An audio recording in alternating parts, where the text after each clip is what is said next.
ওকে, আমি রেকর্ডিং শুরু করেছি। আমি আমার স্ক্রিনটা শেয়ার করতেছি।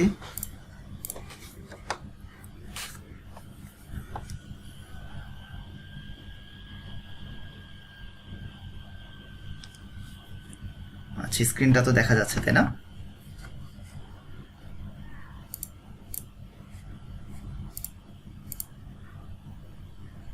ওকে, তাহলে এখন আমাদের আজকের ক্লাসে আমরা কি কি শেখাবো এই সম্পর্কে একটু ডিটেলস বলে নিব আগে।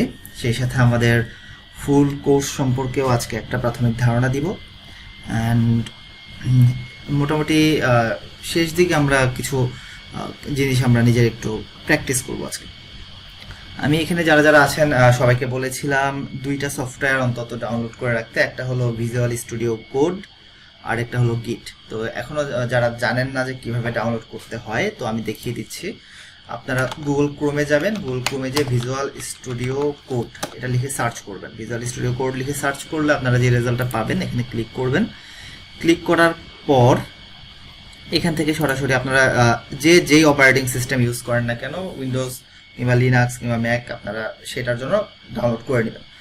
ডাউনলোড করার পর ইনস্টল করা একদমই সহজ। আপনারা জাস্ট নর্মালি যেভাবে ইনস্টল করে নেক্সট নেক্সট দিয়ে দিয়ে যাবেন, তারপর এটা ইনস্টল হয়ে যাবে। এবং এরপর বলেছিলাম গিট ইনস্টল করার জন্য। তো গিট ইনস্টল করতে হলে গিট লিখে গুগলে সার্চ করবেন। তো git-scm.com এখানে এসে এখান থেকে ডাউনলোড এত ফর উইন্ডোজ, আপনার এখানে উইন্ডোজের জন্য ডাউনলোড করতে পারবেন, প্লাস যারা লিনাক্স কিংবা ম্যাক ইউজ করেন তারাও এখানে আপনারা পাবেন, অপশন পেয়ে যাবেন। ম্যাকে ডিফল্টভাবে গিট ইনস্টল করাই থাকে, আর লিনাক্সের জন্য আপনারা চাইলে কমান্ড ইউজ করে গিট ইনস্টল করতে পারেন। এখানে এসে ডাউনলোডে ক্লিক করে গিট ডাউনলোড হবে। এরপর জাস্ট নর্মালি যেভাবে ইনস্টল করতে হয় নেক্সট নেক্সট দিয়ে দিয়ে যাবেন, ইনস্টল হয়ে যাবে। ওকে, এবার আমরা আসি। আমার এখানে ভিজুয়াল স্টুডিও কোড ইনস্টল করাই আছে, আর আমি এখানে একটা স্কেচ প্যাড খুলে রাখছিলাম। আমি এখানে কিছু জিনিস যদি লেখা দরকার পড়ে এখান থেকে লিখে লিখে দেখাবো।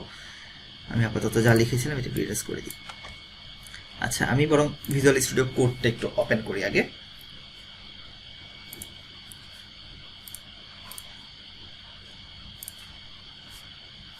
সেটা বাদ দিয়ে দিই।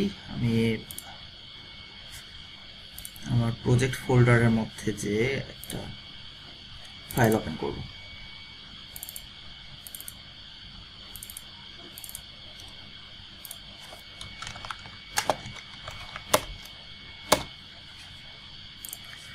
এখানে ক্লাস 1 নামে একটা ফোল্ডার খুলে নিই। এখানে এসে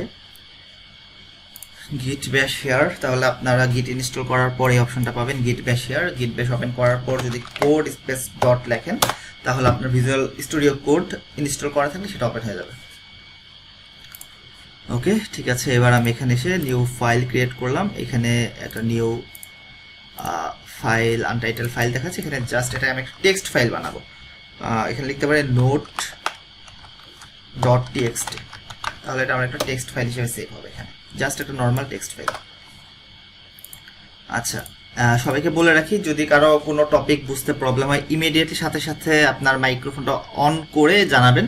আর আশা করতেছি এখানে যারা যারা আছেন সবাই কম্পিউটারের সামনে বসেছেন, কারণ আমরা আমাদের এই লাইভ ক্লাস চলাকালীন সময়ে কিছু কাজ প্র্যাকটিসের জন্য দিব। আপনারা প্র্যাকটিস করবেন এই লাইভ চলাকালীন সময়, এটা শেষের দিকে বলবো। প্লাস যদি মানে কোনো জায়গাতে কিছু বুঝতে অসুবিধা হয় এর সাথে সাথে আপনারা জিজ্ঞেস করবেন সেটা।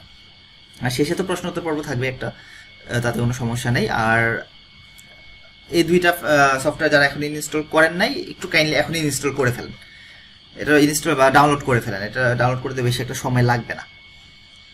আচ্ছা, আমি এখন এখানে আজকের ক্লাসে আমরা কি কি শিখাবো সেটার একটা সামারি বলতেছি। ব্রেকবিট স্টেপ 1, মাস্টারিং ওয়েব ডিজাইন। এটা আজকে হলো আমাদের ক্লাস 1।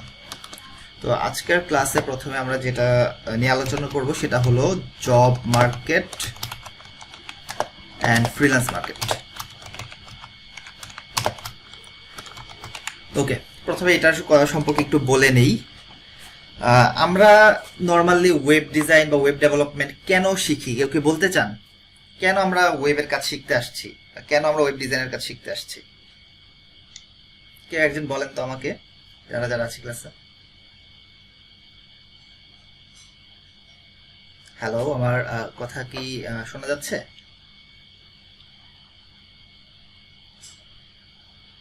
হ্যালো,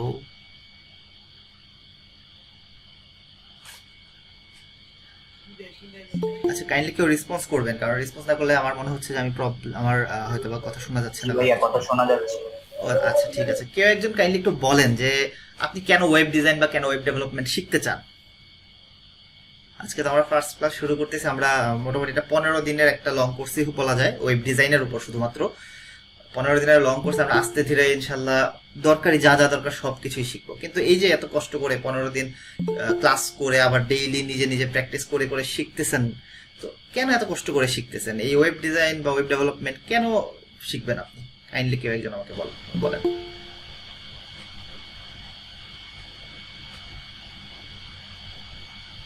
কেউ কি নাই বলার মতো? সাজ্জাদ কে আছেন?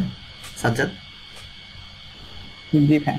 হ্যাঁ, তুমি কি বলতে পারবা কেন তুমি ওয়েব ডেভেলপমেন্ট শিখতে চাও? তোমার উদ্দেশ্যটা আমি জানতে চাই।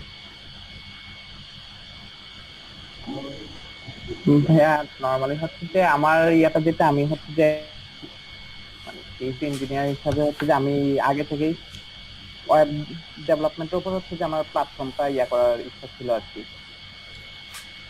আচ্ছা, আরেকজনকে জিজ্ঞেস করব, সুপেন রয় আছেন? সুপেন রয় আমাদের ফ্রি কোর্সের স্টুডেন্ট, অনেক আগে থেকে আমাদের ক্লাস করেন। হ্যাঁ বলেন সুপেন রয়। আসলে ভাই কথা হচ্ছে কি, আমি আমার যেটা ইন্টারেস্ট ছিল আর কি ওয়েব ডিজাইন কোর্সে, এই ক্ষেত্রে হচ্ছে আমি প্রতিটা জায়গায় দেখি যে মার্কেট ভ্যালু বা সবার একটা ওয়েবসাইট বা ওয়েব পেজ থাকে। আচ্ছা সেক্ষেত্রে ওই জায়গা থেকে আমি ভাবছিলাম যে না, আমি এই জায়গাটা যদি আমার একটু যদি স্কিল থাকে, যেহেতু আমার ব্যাকগ্রাউন্ড সিএসি, জি, আর এর আগে আমি এই সাহসটা করিনি। আর আপনার ফ্রি কোর্সের মাধ্যমে আমার একটা কনফিডেন্স আসছে। পাশাপাশি ভাবলাম যে এখানে যদি আমার একটা স্কিল ডেভেলপ হয়, তাহলে সেক্ষেত্রে আমি আহ, নিজেকে একটু ইমপ্রুভ করতে পারবো এবং প্রুভ করতে পারবো যে মার্কেটে আমি কোনো ওয়েবসাইট তৈরি করতে পারতেছি।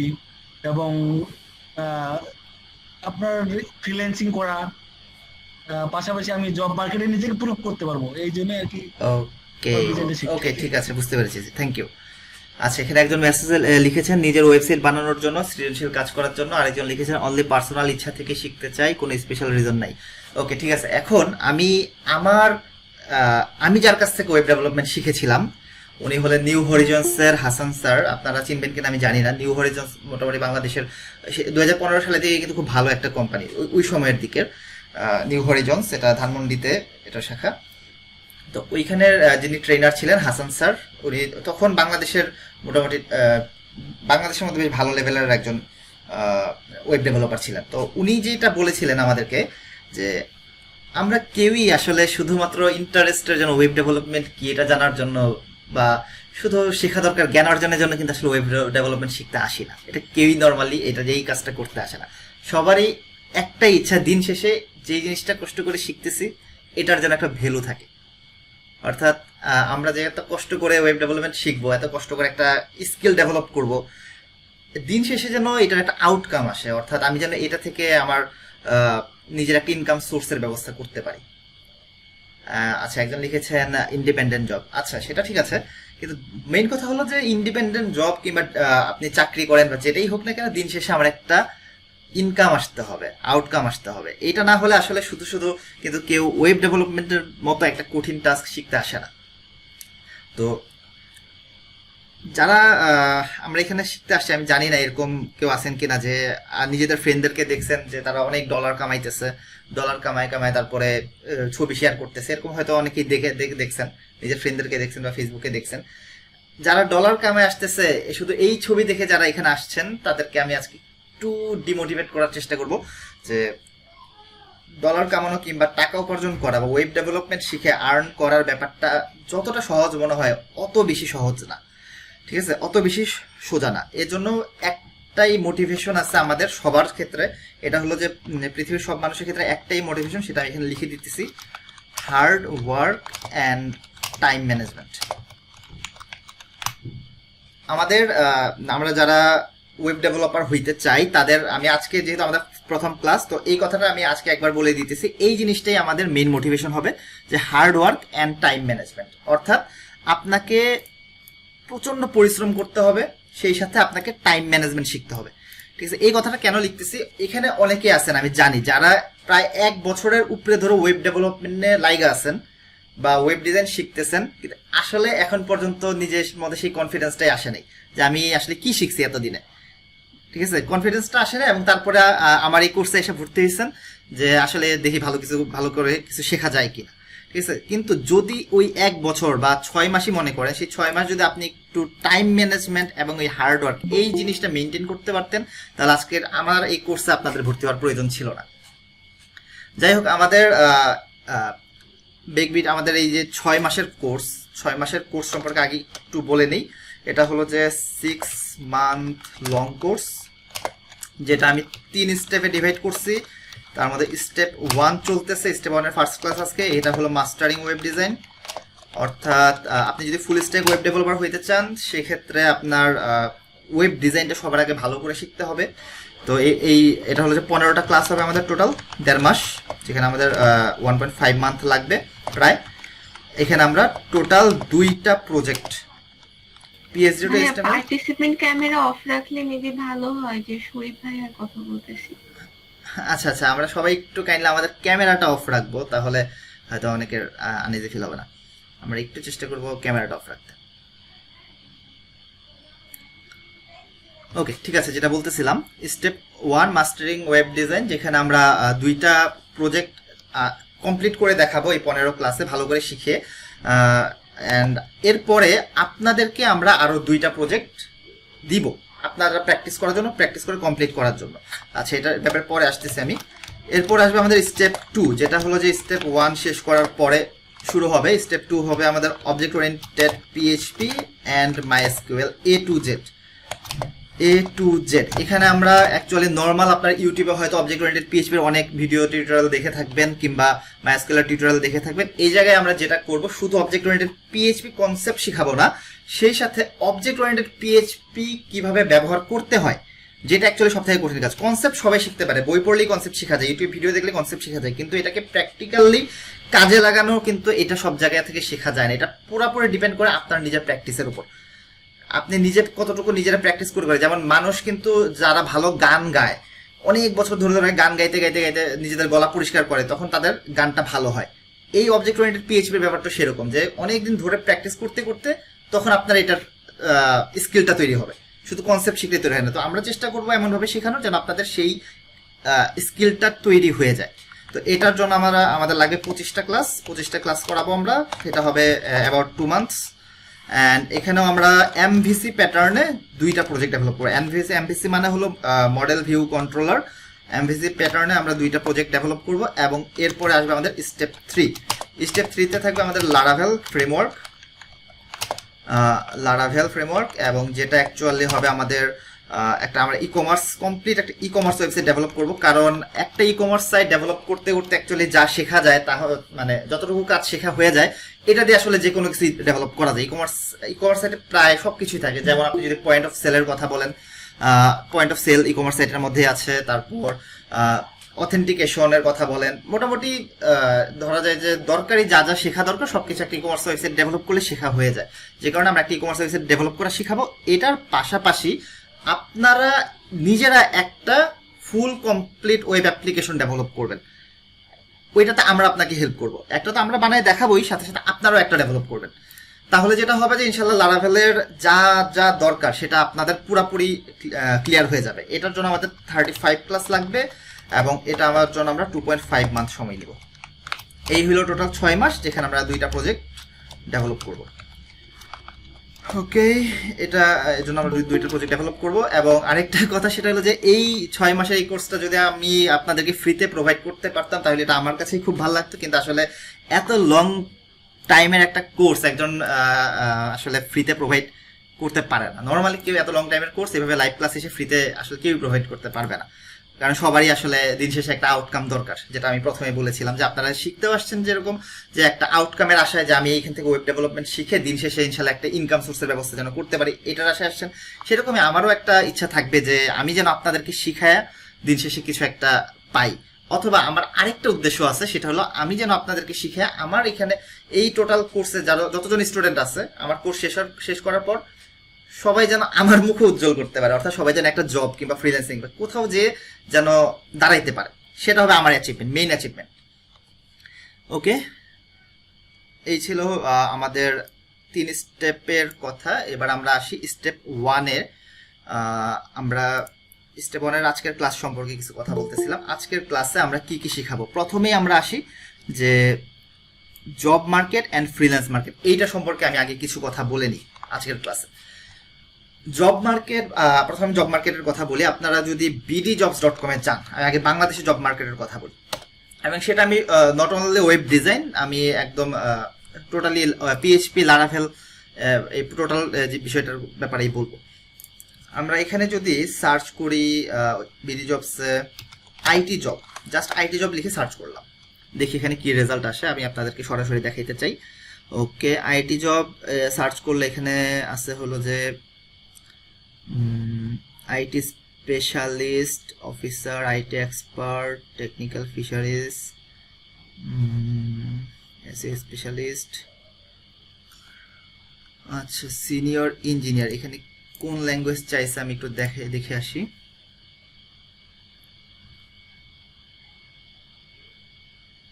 আচ্ছা, এখানে ট্রিপলের ইঞ্জিনিয়ার চাইছে। আরেকটু স্পেসিফিক করে সার্চ করা দরকার মনে হয়, এখানে আমি আরেকটু স্পেসিফিক করে সার্চ করি, PHP লিখে সার্চ করি।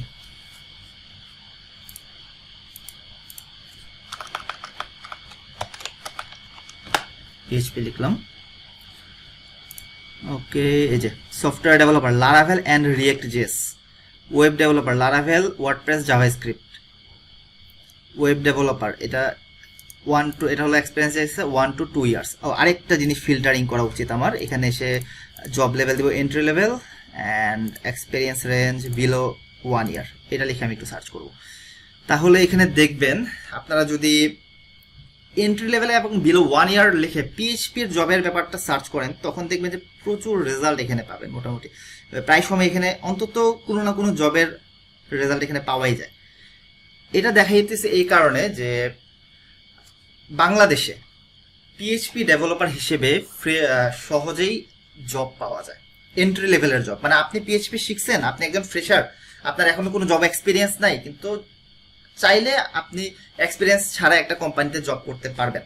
এটা হলো যে PHP শেখার সুবিধা। বাট অন্যান্য ল্যাঙ্গুয়েজের ক্ষেত্রে যেটা হয়, আমি বলতেছি অন্য ল্যাঙ্গুয়েজ খারাপ, অবশ্যই পাইথন বা জ্যাঙ্গো কিংবা আপনি যদি .NET-এর কথা বলেন, C#.net এবং জাভার কথা বলেন, এই ল্যাঙ্গুয়েজগুলো যদি কেউ শিখতে পারেন, এগুলো অবশ্যই খুবই ভালো ল্যাঙ্গুয়েজ। কিন্তু বাংলাদেশে ফ্রেশার হিসেবে এই ল্যাঙ্গুয়েজে জব পাওয়া খুবই টাফ, খুবই টাফ। এবং দেখা যায় যে কম করে হলো 3 থেকে 4 বছরের জব এক্সপিরিয়েন্স। কিন্তু এখানে যারা চান যে আমি একটু ফ্রেশার হিসেবে তাড়াতাড়ি জব পেতে চাই, তখন আপনারা চাইলে PHP শিখতে পারেন। এটা হলো যে আমি PHP লিখে সার্চ করেছিলাম, এবার আমি একটু ফ্রন্ট এন্ড ডেভেলপার লিখে সার্চ করব। এখানে এসে যদি আমি, আচ্ছা ভাইয়া, হ্যাঁ জি জি বলেন। এই জবগুলো পেতে হলে তো দেখা যাচ্ছে যে ওই রিলেটেড সাবজেক্ট থেকে আসতে হবে। যেমন আমরা যারা পিওর, মনে করেন আমি বাংলা, ইংলিশ বা ইকোনমিক্স থেকে আসছি, তখন আমাকে তো হায়ার করবে না। কেন করবেন? অবশ্যই করবে। এমন কোনো আপনি দেখেন বিভিন্ন গ্রুপগুলোতে সার্চ করে দেখেন যে নর্মালি যত সফটওয়্যার ফার্মগুলো আছে, এরা কেউ কখন আপনি কোন ব্যাকগ্রাউন্ড থেকে আসছেন সেটা জিজ্ঞেসই করে না। ঠিক আছে, আপনাকে শুধু এই জিনিসটা জিজ্ঞেস করবে আপনি কাজ পারেন কিনা। কোন যেমন ব্রেইন স্টেশন 23, বাংলাদেশের যত কোম্পানিগুলো আছে সফটওয়্যার কোম্পানি, এরা হলো যে আপনি CSE ব্যাকগ্রাউন্ড থেকে নাকি বাংলা ডিপার্টমেন্ট থেকে, এইগুলো আপনাকে জিজ্ঞেস করবে না। আপনি কাজ জানেন কিনা, যেটা ওরা চাইছে রিকোয়ারমেন্টে, সেটা জানেন কিনা, শুধু ওইগুলো যদি আপনি জানেন তাহলে আপনি জব পাবেন। ব্যাকগ্রাউন্ড এখানে আসলে কোনো ম্যাটারই করে না। যেমন আমি একটা সার্কুলার এখানে দেখাইতে চাই, এই যে দেখেন, এইখানেই দেখেন, educational qualifications are relaxed for those with experience. দেখছেন যিনি কমেন্ট করছেন, এই যে একদম যেটা বের করছে এটার মধ্যে এখানে স্পষ্ট করেই লেখা আছে educational qualifications are relaxed for those with experience. That means তারা আসলে এডুকেশনাল কোয়ালিফিকেশনটা ম্যাটার করতেছে না যদি আপনার ওই রিলেটেড কাজের এক্সপিরিয়েন্স থাকে। আচ্ছা, তো যেটা বলতেছিলাম যে ওয়েব ডেভেলপার হিসেবে জব পেতে চাইলে বাংলাদেশে তো অনেক ভালো ভালো অপশন আছে। সেই সাথে আমি একটু এবার ফ্রিল্যান্স মার্কেট নিয়ে কথা বলতে চাই। আমি একটু fiverr.com এ ঢুকবো। fiverr.com এ যদি আপনারা আসেন, এখানে আপনারা ওয়েব ডিজাইন লিখে সার্চ করবেন। জাস্ট ওয়েব ডিজাইন লিখে যদি সার্চ করেন, দেখবেন যে গিগের অভাব নেই, প্রচুর গিগ আছে এবং তারা আসলে প্রচুর ডলার ইনকাম করতেছে। এটা দেখে আসলে খুব হওয়ারও কিছু নাই। এখানে দেখেন যে I will create a quality website related web design, এরকম প্রচুর কিন্তু আপনার গিগ দেখতে পারবেন। সেই সাথে আমি যদি একটু এখানে শুধু HTML অ্যান্ড CSS লিখি, তাইলেও দেখবেন যে আপনারা শুধু HTML অ্যান্ড CSS এর উপর বেস করেও কিন্তু অনেকে টাকা কামাইতেছে। এই দেখেন I will edit HTML CSS, সে শুধু HTML অ্যান্ড CSS এর কোড এডিট করে দিবে এবং তার এখানে দেখেন 5 স্টার 42 জন দিছে। এরকম প্রচুর আপনারা গিগ পাবেন এখানে। অ্যান্ড প্রচুর মানুষ আসলে শুধু ওয়েব ডিজাইন শিখে PHP শিখে ইনকাম করতেছে। বাট একটা কথা আছে এখানে, সেটা হলো যেটা আমি এখানে লিখছি যে hard work and time management. That means আপনি ওই লেভেলের কাজ যদি শিখতে চান, আপনাকে প্রথমে যেটা মাথায় রাখতে হবে, কম করে হলো 6 মাস 6 মান্থ আপনাকে প্রচন্ড হার্ড ওয়ার্ক করে কাজ শিখতে হবে অ্যান্ড টাইম ম্যানেজমেন্ট করে সে কাজ শিখতে হবে। মানে এমন না যে আপনি শুধু ওয়েব ডিজাইন শেখার পিছনে আপনি 6 মাস লাগাই দিলেন, তাইলে কিন্তু হবে না। ঠিক আছে, আপনি হার্ড ওয়ার্ক করেন, শুধু ওয়েব ডিজাইন শিখলেন 6 মাস ধরে, তাইলেও হবে না। ওয়েব ডিজাইন মানে কি বলতে, ওয়েব ডিজাইন বলতে কি বোঝায় আমি এখানে একটু লিখে দিই। ওয়েব ডিজাইনে আমরা কি কি শিখবো সেটাও লিখে দিই, তাহলে এটা আমাদের জন্য সহজ হবে। আমরা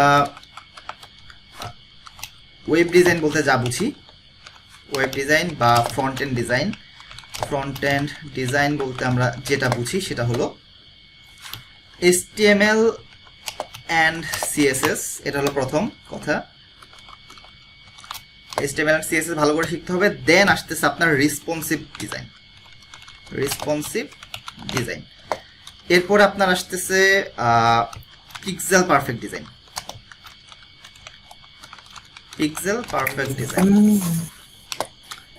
দেন আপনার আরেকটু অ্যাডভান্স কাজ শিখতে হবে, সেটা হলো বুটস্ট্র্যাপ।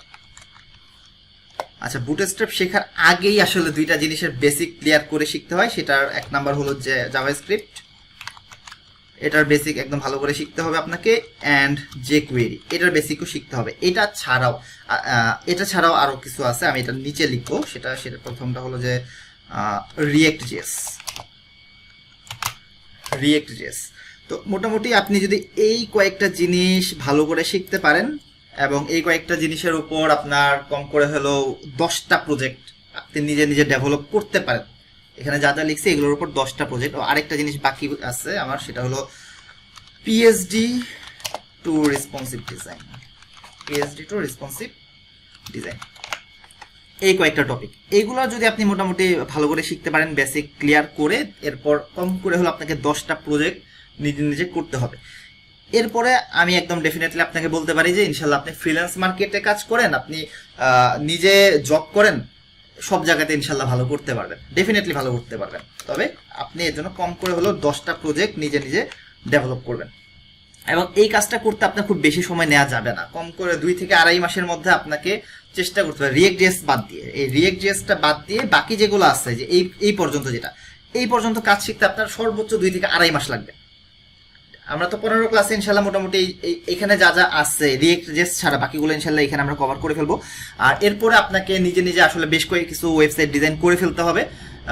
এবং এই কাজটুকু করার জন্য আপনাকে ডেইলি কমপক্ষে, সব থেকে ভালো হয় যদি ডেইলি কমপক্ষে 6 আওয়ার্স টাইম দিতে পারেন per day. 6 hours per day, এটা হলো যে প্রথম শর্ত। আপনাকে কমপক্ষে ডেইলি 6 ঘন্টা পার আওয়ার সময় দিতে হবে। এটা হলো আপনার পার্সোনাল প্র্যাকটিসের সময়, মানে আমার ক্লাস ছাড়া, আমি যে ক্লাস নিতেছি এই ক্লাসে তো আমি একটা শর্ট টাইম রাখবো। এটা হলো যে যারা আমি যে টপিকগুলো আলোচনা করতেছি এগুলো একটা হয়তো শর্ট সময় আপনাদের প্র্যাকটিসের জন্য রাখবো, বাট এই সময় ছাড়াও 6 ঘন্টা প্রতিদিন, এটা হলো যে আপনাদের অবশ্যই দিতে হবে। যদি 6 ঘন্টা না পারেন, কম করে হলেও 4 ঘন্টা সময় দিতে হবে, কমপক্ষে প্রতিদিন 4 ঘন্টা সময় রাখতে হবে। তো এখানে আপনাদের যাদের নিয়ত আছে যে আমি এই কোর্স করে বা এই ক্লাসগুলো শেষ করার পর মার্কেট প্লেসে কাজ করব কিংবা জবের জন্য ভালো করে ট্রাই করব, তারা এই জিনিসটা অবশ্যই মাথায় রাখবেন যে ডেইলি কম করে হলেও 6 ঘন্টা কাজ করতে হবে। ওকে, ঠিক আছে, এবার আমরা আসি মার্কেট প্লেস নিয়ে একটু আলোচনা করতেছিলাম। আরেকটা কথা, আপনারা যেটা করবেন আজকে অবশ্যই ফাইবারে একটা অ্যাকাউন্ট খুলবেন, ফাইবারে একটা অ্যাকাউন্ট খুলে ফেলবেন, আপওয়ার্কে একটা অ্যাকাউন্ট খুলবেন, বিডি জবসে একটা অ্যাকাউন্ট খুলবেন, সেই সাথে লিঙ্কডইন, আমি এখানে লিখে দিচ্ছি কোথায় কোথায় অ্যাকাউন্ট খুলতে হবে। এটা আমি আজকেই আপনাদেরকে করব, যে ক্লাস আজকের আমার লেকচার শেষে আপনাদেরকে ক্লাস টাইমে এই জিনিসটা করাবো। একটা হলো যে ফাইবার অ্যাকাউন্ট খুলবেন, বাট ফাইবারে কোনো গিগ তৈরি করবেন না, নো গিগ রাইট নাও, এখন কোনো গিগ তৈরি করবেন না। দেন আপওয়ার্কে একটা অ্যাকাউন্ট খুলবেন, এরপর আপনারা বিডি জবস এটা তো অ্যাকাউন্ট খুলতে পারবেন, সমস্যা নেই। আর টুইটার অ্যাকাউন্ট খুলবেন, তারপরে আপনাদের যাদের আছে লিঙ্কডইন আছে তো তাদের তো আছে, লিঙ্কডইন একটা অ্যাকাউন্ট খুলবেন। এই কয়েকটা সাইট অ্যাকাউন্ট খুলে ফেলবেন। আপনারা যেটা করবেন প্রতিদিন পারলে একবার করে ফাইবারে যাবেন, একবার আপওয়ার্কে যাবেন। ফাইবার বা আপওয়ার্কে যে এখানে HTML অ্যান্ড CSS লিখে সার্চ করবেন, ওয়েব ডিজাইন লিখে সার্চ করবেন, এগুলো লিখে সার্চ করে করে এই যে যেমন আমি এখানে একটা বের করছি, আমি তার গিগটা একটু পড়ে দেখতে চাই, I will create website HTML, আমি এই গিগটা একটু পড়ে দেখবো। এখানে সে লিখছে যে সে ওয়েবসাইট ডেভেলপ করতে পারে HTML5, CSS3, SAS, LESS, post CSS এগুলোর উপর বেস করে। তো দেখেন এখানে কিন্তু আপনি কয়েকটা টার্মের সাথে পরিচিত হয়েছেন, যে SAS, LESS, পোস্ট CSS। আপনারা যেটা করবেন প্রচুর গিগ পড়বেন। একটা কথা এটা হলো যে তাদের জন্য যারা মার্কেট প্লেসে কাজ করতে চান, ফাইবার কিংবা আপওয়ার্ক এই ধরনের ফ্রিল্যান্সিং মার্কেট প্লেসে যারা কাজ করতে চান, এটা হলো তাদের জন্য পরামর্শ। যদি এখানে কেউ থাকেন যে আমি চাই যে দিন শেষে ফ্রিল্যান্সিং করব, তারা এখনই যেটা করবেন ফাইবারের একটা অ্যাকাউন্ট খুলবেন, কোনো গিগ বানাবেন না। আগে আপনি এখান থেকে এসে যে বিকাম এ সেলার বা বিকাম এ সেলার এরকম কিছুতে ক্লিক করে আপাতত একটা গিগ বানাবেন না। আপনারা প্রতিদিন চেষ্টা করবেন যে একটু রিসার্চ করার জন্য, অর্থাৎ এই যে ওয়েব ডিজাইনার যারা যারা আছে, যারা ভালো ভালো এখানে ভালো র্যাঙ্কে যারা যারা আছে তাদের, যেমন I will edit HTML and CSS on your web page, তারপর I will create responsive website using only HTML CSS। Account খোলার জন্য কি ন্যাশনাল আইডি কার্ড লাগবে? অ্যাকাউন্ট খুলতে আপনার কিচ্ছু লাগবে না, জাস্ট একটা ইমেল আইডি লাগবে, আর কিচ্ছু লাগবে না অ্যাকাউন্ট খুলতে, জাস্ট একটা ইমেল আইডি লাগবে। আপনার সেলার হইতে বা আপনি যদি গিগ তৈরি করেন তখন আপনার ন্যাশনাল আইডি কার্ড লাগবে, ঠিক আছে? এখনই লাগবে না, ওইটা আমরা ডিসকাস করবো একদম কোর্সের শেষের দিকে, যখন আপনাদের 4টা ওয়েবসাইট রেডি হয়ে যাবে, আপনার নিজের পোর্টফোলিও রেডি হয়ে যাবে, তখন আপনাদেরকে গিগ খুলাই দিব আমি। যারা ফ্রিল্যান্সিং করতে ইন্টারেস্টেড, কিভাবে একদম স্ট্যান্ডার্ড ওয়েতে একটা গিগ খুলতে হয়, সেই গিগ ইনশাল্লাহ আমি আপনাদেরকে মানে লাইভ ক্লাসে এসে খুলাই দিব, সমস্যা নেই। কিন্তু এর জন্য আপনাদের আগে রেডি হইতে হবে, নিজেকে রেডি করতে হবে, সেরকম অনেকগুলো ওয়েবসাইট আপনাকে বানাইতে হবে। মার্কেট প্লেসে সব থেকে বড় সমস্যা হয় যেটা, যে অনেকেই বেসিক কাজ শিখে, জাস্ট HTML and CSS অল্প একটু শিখেই করে, যে অল্প একটু কাজ শিখেই তারা ফাইবারে নেমে পড়ে, ঠিক আছে? তখন যেটা হয় যে একটা কাজ করতে গেছে, কাজ করতে যায় ক্লায়েন্টের একটা এসে বিট করে ফেলছে, বিট করে ফেলার পর দেখা যায় কাজটা সে ঠিক মতো ডেলিভারি করতে পারে নাই, তো সেই ক্ষেত্রে একটা ব্যাড রিভিউ খায় এবং তার গিগটা বা তার মানে ফাইবার অ্যাকাউন্টটাই শেষ পর্যন্ত নষ্ট হয়। অ্যান্ড তো আগে কারণ আপনারা নিজেদেরকে একটু স্কিল করে নেবেন, নিজেদের ওয়েবসাইটগুলো রেডি করে নেবেন, পোর্টফোলিও রেডি হয়ে যাবে আপনাদের, এরপর আমরা আস্তে আস্তে নামবো। হ্যাঁ জি, মেহেরুনানি। জি, আমি জানতে চাচ্ছিলাম যে what is difference between web development and web design? Okay, web development আর ওয়েব ডিজাইনের মধ্যে মেইন পার্থক্য হইল যে আচ্ছা এই ব্যাপারে আমি একটু পরে বলি। হ্যাঁ, এখন হলো যে আমি জাস্ট বেসিক কিছু আলোচনা করতেছি, আমি একটু পরে এটা আপনি অ্যান্সারটা পেয়ে যাবেন, একটু পরে বলতেছি। আচ্ছা ঠিক আছে, এটা হলো যে আমি যেটা আপনাদেরকে পরামর্শ দিলাম, আপনারা প্রতিদিন ফাইবারে এসে সবার গিগগুলো নিয়ে রিসার্চ করবেন। যে এর রিসার্চগুলো আপনারা যেটা পাবেন যে মোটামুটি কি ধরনের কাজ পাওয়া যায় এবং কাজ শিখতে হলে কি কি জিনিস শেখা লাগে, যেমন HTML5, CSS3, jQuery, JavaScript, PHP to HTML, media query, এখানে একদম স্পষ্ট করে লেখা আছে, clean code, cross browser compatibility, pixel perfect design যেটা আমি বলছি, custom fonts and icon, responsive design for PC, mobile, tablet, pure HTML and CSS design for web application website. এইখানে এই লোক যা যা বলছে ইনশাআল্লাহ সবকিছুই আমি আমাদের এই কোর্সে কভার করব। তো এরকম মানে আপনারা যদি এগুলো প্রতিদিন দেখেন, আপনাদের একটা ক্লিয়ার আইডিয়া আস্তে আস্তে তৈরি হয়ে যাবে। আচ্ছা ঠিক আছে, এই টপিক শেষ। এরপর আপনারা আপওয়ার্কেও একটা অ্যাকাউন্ট খুলবেন, সেখান থেকেও একটু দেখবেন, এরকম যত ধরনের মার্কেট প্লেস আছে একটু একটু করে দেখবেন। ওকে ঠিক আছে, এই টপিক এখানেই শেষ। দেন আমরা যেটা নিয়ে আলোচনা করব এখন, ওকে আমরা এবার ক্লাস শুরু করে দিতে পারি। আমাদের বেসিক আলোচনা শেষ, এবার আমরা ক্লাস শুরু করে দিই। প্রথমে আমরা আসি হলো যে গিট নিয়ে। আমি হলো সবার আগে গিট নিয়ে আলোচনা করতেছি, কারণ গিট বিষয়ে আসলে আপনারা অনেকে অনেক ভয় টয় পান, অনেকেই দেখেছি গিট নিয়ে মোটামুটি সমস্যা আছে। তো আপনারা যেটা করবেন github.com এ যাবেন, এটা আজকের ক্লাসে চেষ্টা করবেন করার। github.com এ এসে এইখানে একটা অ্যাকাউন্ট খুলবেন, নর্মালি যেভাবে অ্যাকাউন্ট খুলতে হয় একটা অ্যাকাউন্ট খুলে ফেলবেন। অ্যাকাউন্ট খুলে গেলে আপনার github.com এ অ্যাকাউন্ট খোলা হয়ে গেল। এরপর আপনাদেরকে বলছে যে গিট ইনস্টল করতে, কিভাবে ইনস্টল করতে হয় এটা আমি দেখাই দিছি। আশা করি আপনারা গিট ইনস্টল করতে কোনো সমস্যা হবে না। এবার আসি গিটহাব অ্যান্ড গিট, এই দুইটা কিন্তু টোটালি ডিফারেন্ট জিনিস। গিটহাব হলো যে আপনার একটা বলা যায় যে স্টোর, মনে করেন আপনার একটা ক্লাউড প্ল্যাটফর্ম, বা আরো সহজ ভাষায় যদি বলি একটা ব্যাগ, যেখানে আপনি আপনার কোডগুলো রাখবেন এবং চাইলে পৃথিবীর যেখান থেকে খুশি আপনার এই কোডগুলো যে কেউ অ্যাক্সেস করতে পারবে যদি আপনি অ্যাক্সেস দেন। এটা হলো যে গিটহাব, মানে এটা হলো যে বলা যায় আপনার কোড রাখার একটা জায়গা, কোডগুলো রাখার একটা জায়গা। আর গিট কি জিনিস? গিট হলো আপনার প্রজেক্টের ভার্সন কন্ট্রোলিং টুলস। এটা একটা টুলস যেটাতে আপনি আপনার প্রজেক্টের ভার্সন কন্ট্রোল করতে পারবেন। আমি এই জিনিসটা আপনাদেরকে এখন একটু দেখাই দিতে চাই। সেটা হলো যে এখানে আমি node.txt নামে একটা ফাইল ক্রিয়েট করছি এবং এখানে এসে আমি এটা আপাতত কেটে দিই। রাইট বাটন ক্লিক করে গিট ইনস্টল করার পর আপনারা এটা পেয়ে যাবেন, git bash here, এটা পেয়ে যাবেন git bash here। তো আমরা যেটা করব এখন, আমাদের এখানে গিটহাব, আমার যে গিটহাব অ্যাকাউন্ট আছে এখানে একটা নিউ রিপোজিটরি ক্রিয়েট করব। এখানে এসে একটা নাম দিলাম, সাপোজ স্টেপ 1 ক্লাস 1। আমি এই নামে একটা রিপোজিটরি ক্রিয়েট করতেছি। রিপোজিটরি পরে ক্রিয়েট করলেও হয়তো, কিন্তু আমি আগে রিপোজিটরিটা ক্রিয়েট করে নিতেছি, সমস্যা নেই। ওকে, আমার এখানে রিপোজিটরি ক্রিয়েট হয়ে গেছে। দেন আমি যেটা করব, গিটহাবে গিটের প্রথম শর্ত হলো যে আপনাকে গিট ইনিশিয়ালাইজ করতে হবে, অর্থাৎ গিট ইনিট। আমি গিট ইনিট দিলাম। গিট ইনিট এটা লেখার পর, জাস্ট গিট ইনিট লেখার পর আমরা যদি আমাদের ফোল্ডারে আসি দেখবো যে .git নামে একটা ফাইল এখানে ক্রিয়েট হয়েছে। দ্যাট মিনস আমার এই প্রজেক্টটা ইনিশিয়ালাইজ, গিটের মাধ্যমে ইনিশিয়ালাইজ করা হয়ে গেছে, এখন সে রেডি। আমি এটাতে চাইলে ভার্সন কন্ট্রোল করার জন্য আমরা কমান্ডগুলো চালাইতে পারবো। গিট পুরোটাই ডিপেন্ড করে কমান্ডের উপর। এটা ছাড়াও কিছু টুলস আছে, গুই মোডে আপনি ওই গিটের কাজগুলো করতে পারবেন, বাট যেহেতু আমরা ডেভেলপার হইতে যেতেছি, ইনশাল্লাহ আমরা চেষ্টা করব কমান্ড দিয়ে এই কাজগুলো করার জন্য। তো সেকেন্ড কমান্ডটা হবে আপনার গিট অ্যাড স্পেস ডট। এই গিট অ্যাড ডট দিলে যেটা হবে, আপনার এই ফাইলটা রেডি হয়ে গেছে। এটা কিভাবে বুঝবো? বোঝার জন্য আমরা এখানে গিট স্ট্যাটাস ব্যবহার করব। গিট স্ট্যাটাস ব্যবহার করলে এখানে লেখা আছে, দেখেন, on branch master no commits yet. আচ্ছা, এতটুকু পর্যন্ত আমরা দেখতেছি যে গিটের অন ব্রাঞ্চ মাস্টার পর্যন্ত এখানে লেখা আছে। আচ্ছা, দেন আমি এখানে আরেকটা কাজ করব। নেক্সট কাজ যেটা করব সেটা হলো আমরা এখানে একটা ফাইল ক্রিয়েট করব। আমি এখানে এসে ফাইল, নিউ ফাইল, আমি এই জায়গায় লিখলাম জাস্ট index.html, একটা HTML ফাইল আমি এখানে ক্রিয়েট করতেছি। একটা HTML ফাইল ক্রিয়েট করলাম। এবার আমরা গিট ব্যাশে এসে গিট স্ট্যাটাস এটা যদি লিখি, দেখেন এবার এখানে লেখাইতেছে যে no commit yet untracked files index.html।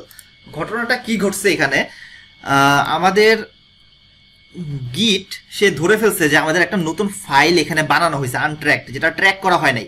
আমরা গিট স্পেস অ্যাড স্পেস ডট দেয়া মাত্র সে ট্র্যাক করা শুরু করছে, যতগুলো ফাইল ওই পর্যন্ত আছে ততগুলো ফাইলকে সে ট্র্যাক করে ফেলছে। বাট যখন আমরা গিট বা নতুন একটা ফাইল ক্রিয়েট করে গিট স্ট্যাটাস দিছি, তখন সে বলতেছে যে এই যে index.html ফাইলটা আছে তারা তো এখনো ট্র্যাক করা হয় নাই, এটা নতুন একটা ফাইল। প্লাস আরো কিছু কাজ করি আমরা, এই node.txt যে এখানে আমি আরেকটা কথা লিখবো যে আমরা গিট শিখতেছি। আমি একটা কথা লিখলাম, কথা লেখার পর সেভ দিলাম, বা সেভ না দিলেও সমস্যা নেই, সেভ দিলাম, দিয়ে আমি এখানে গিট স্পেস স্ট্যাটাস লিখবো। এটা লেখার পর দেখেন এই যে এখানে কি লেখা দেখাইতেছে বলেন তো কেউ একজন? ক্লাসে যারা আছে একটু মাইকটা অন করে একটু কথা বলবো। modified node.txt, right, modified node.txt। That means আমার এই node.txt ফাইলে আমরা একটা ছোট্ট একটা কাজ করছি, জাস্ট ছোট্ট একটা লাইন লিখছি, সে ধরে ফেলছে যে আমার এখানে একটা চেঞ্জ চলে আসছে। দেখছেন এখানে কিন্তু একটা চেঞ্জ আমরা দেখতে পারতেছি। দ্যাট মিনস গিট দ্বারা আমরা ট্র্যাক করতে পারি যে আমার ফাইলে কোথায় কি চেঞ্জ হয়েছে না হয়েছে, আমরা সবকিছু কিন্তু গিট দিয়ে ট্র্যাক করতে পারি। এইবার আমি যেটা করবো, গিট স্পেস অ্যাড স্পেস ডট, এর মানে হলো যে সে প্রত্যেকটা ফাইলকে ট্র্যাক করে ফেলবে। আমি এবার দিলাম, দেওয়ার পর এইবার আমি গিট স্ট্যাটাস দিব। এইবার দেখেন এখানে লেখা আছে যে চেঞ্জেস টু বি কমিটেড, সে সবগুলো ফাইলকে ট্র্যাক করে ফেলছে, মানে সে এবার সবাই ধরে ফেলছে যে মানে এখন পর্যন্ত যতগুলো ফাইল চেঞ্জ হয়েছে সবগুলোর সে নিজের আওতায় নিয়ে আসছে গিট স্পেস অ্যাড স্পেস ডট দেওয়া মাত্রই।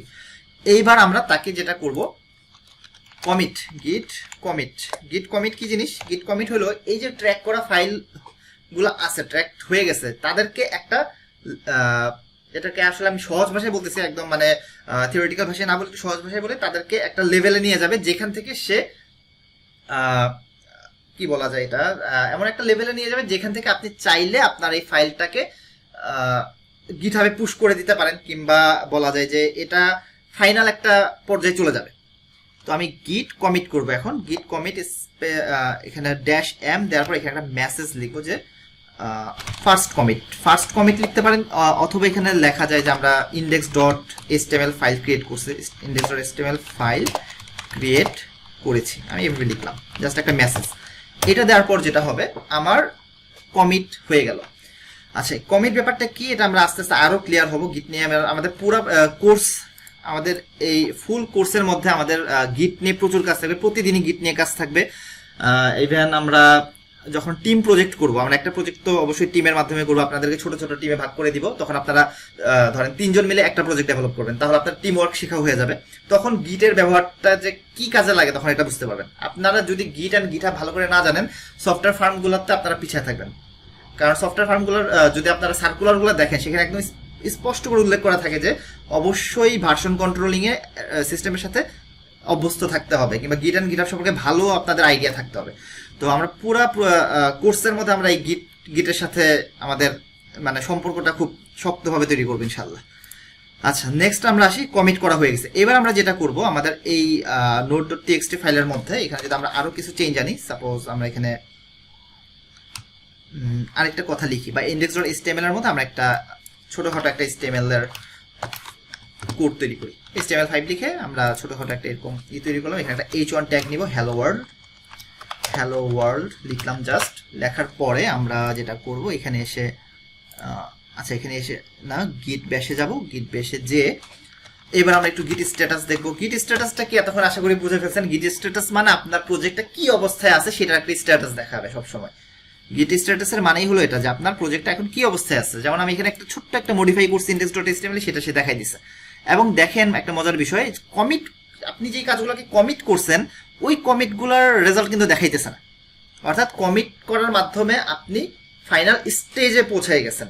কমিটটা হলো যে আপনার স্টেজিং এর কাজ করে, যে আপনি যখন কমিট করবেন তখন আপনাকে একটা ফাইনাল স্টেজে সে নিয়ে যাবে, ওইটা হলো কমিট। যেমন আমি দেখেন এখানে লেখা দেখাইতেছে মডিফাইড index.html, এটাকে আমি গিট অ্যাড স্পেস ডট করব। ডট করলে যেটা করবে সে, এবার আমি গিট স্ট্যাটাস দেখাই, তাহলে সে বলবে যে রেডি টু কমিট, এগুলা আপনার কমিট হওয়ার জন্য রেডি হয়ে গেছে। এবার আমি আবার কমিট করব, গিট কমিট এম, অ্যান্ড এখানে লিখবো যে hello world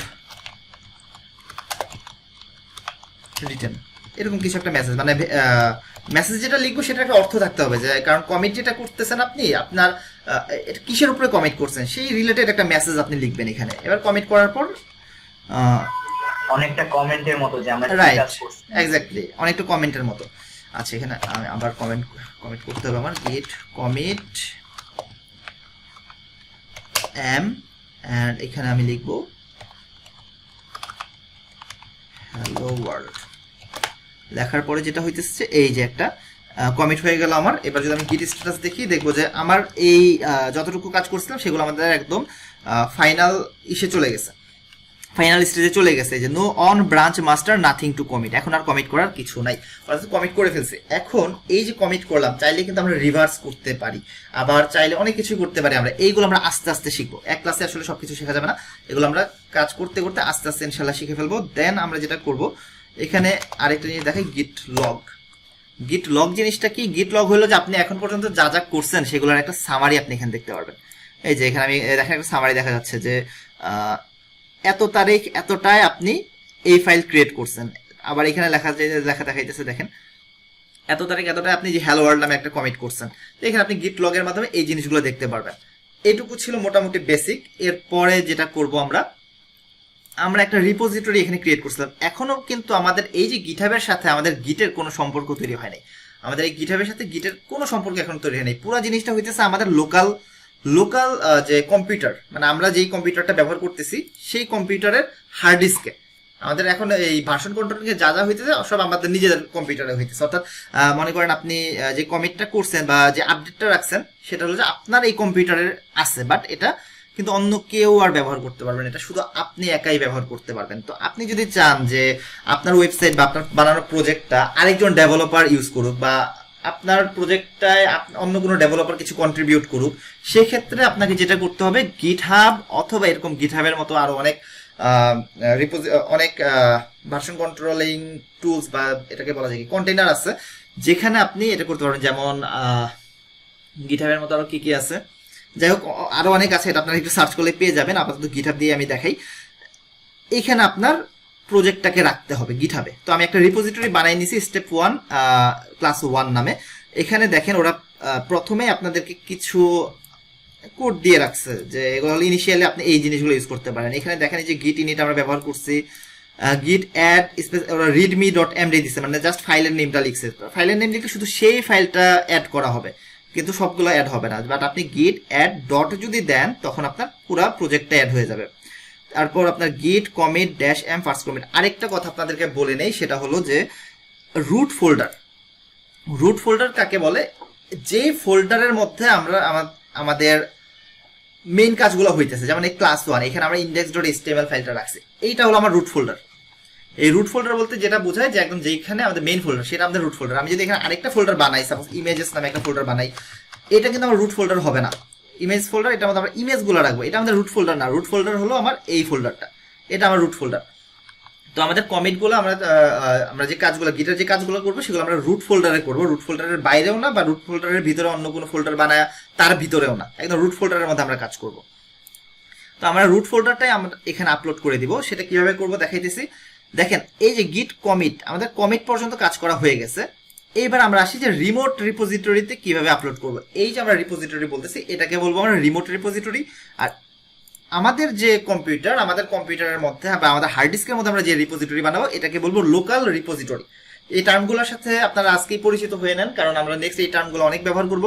যে আপনাদের হয়তো আমি এই কাজ এভাবে দিব যে লোকাল রিপোজিটরি থেকে রিমোট রিপোজিটরিতে আপলোড করে দেন, ঠিক আছে? তখন আপনারা যেন আমার কথা বুঝতে পারেন যে আমি কি বলতে চাইতেছি, এই টার্মগুলো এখনই বুঝে নেন। তো এটা হলো লোকাল রিপোজিটরি। আমরা এখন এই লোকাল রিপোজিটরি থেকে রিমোট রিপোজিটরিতে আপলোড করে দেবো। সেই জন্য যেটা করতে হবে, ফার্স্ট টাইম গিট ব্রাঞ্চ ড্যাশ এম, এর মানে হলো যে আপনার মাস্টার ব্রাঞ্চ, এটাকে আমরা মাস্টার ব্রাঞ্চ বলবো। এই মাস্টার ব্রাঞ্চ কি আরো আস্তে আস্তে আমরা ক্লিয়ার হয়ে যাবো, সমস্যা নেই। আমি এখানে এই কমান্ডটা দিব, গিট ব্রাঞ্চ ড্যাশ এম মেইন। এটা হলো যে আমার main branch. Main branch select করা হয়ে গেছে। দেন একটা কমান্ড লিখতে হবে, গিট রিমোট অ্যাড অরিজিন। এই কমান্ডটা লিখতে হবে। এই কমান্ডটা আমি কপি করলাম, কপি করে আমার এখানে পেস্ট করে দিই, রাইট বাটন ক্লিক করে পেস্ট করলাম। এই কমান্ডটা একবার চালাইলেই হয়, একটা রিপোজিটরির জন্য একবার চালাইলে আপনার এটা হলো যে আপনার এই রিমোট রিপোজিটরি দেখেন গিট রিমোট অ্যাড অরিজিন, এরপরে কিন্তু একটা লিঙ্ক দেওয়া আছে। এই লিঙ্কটা কোনটা? এই লিঙ্কটা হলো যে এই লিঙ্কটা, এই যে এখানে যে লিঙ্কটা আছে সেই লিঙ্কটা, বা এখানেও আপনি দেখতে পারেন এই যে এই লিঙ্কটা, ঠিক আছে? এটা হলো যে আপনার এই যে রিমোট রিপোজিটরি গিটহাবের, এটার সাথে আপনার রিপোজিটরি, আপনার লোকাল রিপোজিটরিকে কানেক্ট করাই দিতেছে।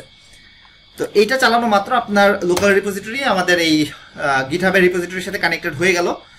দেন আমরা যেটা করব, গিট পুশ ইউ অরিজিন মেইন, এইটা গিট পুশ ইউ অরিজিন মেইন, এই কাজটা করব। এটা করলে যেটা হবে, আমার যেই প্রজেক্টটা আছে এটা আমাদের গিটহাবে পুশ হয়ে গেছে, মানে গিটহাবে আপলোড হয়ে গেছে। দেখেন আমি যদি এইভাবে এবার রিলোড করি, এখানে আমরা যে কাজগুলো করছিলাম।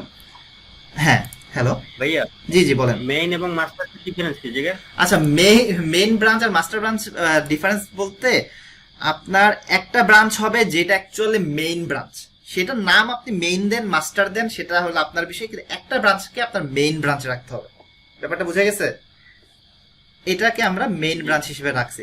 ব্রাঞ্চ নিয়ে আমরা সামনের ক্লাসগুলোতে আরো আলোচনা করব। আমরা ব্রাঞ্চ বানাবো বিভিন্ন ধরনের। একটা ব্রাঞ্চ থাকবে মেইন, বাকিগুলো তাদের সাব ব্রাঞ্চ বলা যায়, ঠিক আছে? ওই ব্রাঞ্চ ব্যাপারটা কি, এগুলো আস্তে আস্তে আমরা অভ্যস্ত হই। আপাতত আমি জাস্ট গিটের বেসিক দেখায় আমরা কাজ শুরু করে দিব।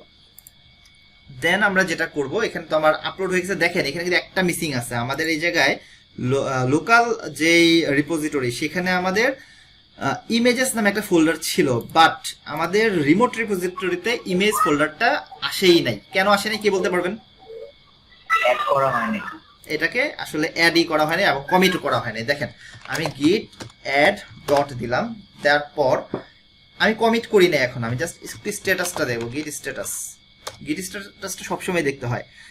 আচ্ছা, এখানে on branch main your branch is up to date, আমার ব্রাঞ্চ আপ টু ডেট আছে এটা দেখাইতেছে। আমি আরেকবার একটু পুশ করি, গিট পুশ করলে এখানে দেখা যাবে যে এভরিথিং আপ টু ডেট দেখা যাচ্ছে। তার মানে আমার এখানে অ্যাকচুয়ালি কিছুই হয় নাই, এই যে কোনো কিছুই হয় নাই। তাহলে আমি এবার আরেকবার একটু গিট স্ট্যাটাসটা দেখি, সমস্যা কি। গিট স্ট্যাটাস দেখলাম, এখানে একই জিনিস দেখাইতেছে। আমরা একটা ফোল্ডার বানাইছিলাম, এই ফোল্ডারের মধ্যে আসলে আমাদের কোনো ফাইল নাই বা কিচ্ছু নাই। আমরা এক কাজ করি, ইমেজেস যে ফোল্ডারটা আছে এখানে একটা ছোট্ট একটা ছবি রেখে দিই। আমরা গুগল থেকে পিক নিয়ে আসি, স্মাইলি লিখতে পারি, স্মাইলি। এখান থেকে আমরা একটা ছোট্ট একটা ইমেজ, সেভ ইমেজ অ্যাজ, এখান থেকে আমরা ক্লাস 1 এখানে যাই, এখানে ইমেজেস, এখানে as.jpg নামে একটা ছবি এখানে ডাউনলোড করলাম।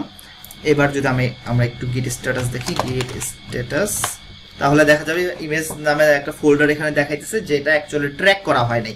তাহলে আমরা আবার করব গিট স্পেস অ্যাড স্পেস ডট, এটা দিলে আমাদের ফোল্ডারটা ট্র্যাক হয়ে যাবে। এবার যদি আমরা গিট স্ট্যাটাস দেই তাহলে আমরা দেখতে পাবো সে কি অবস্থায় আছে, এটা ট্র্যাক করা হয়ে গেছে। দেন আমরা গিট পুশ করলাম, গিট পুশ করলে কিন্তু এখানে আসলে কোনো কাজ হবে না, এভরিথিং আপ টু ডেট। কারণ কি বলতে পারবেন কাজ হয়নি কেন? কমিট করেন নাই তাই। এক্স্যাক্টলি, কারণ আমরা কমিট করি নাই, গিট অ্যাড পর্যন্ত আছে কিন্তু কমিট করা হয় না। এই জিনিসটা মাথায় রাখবেন।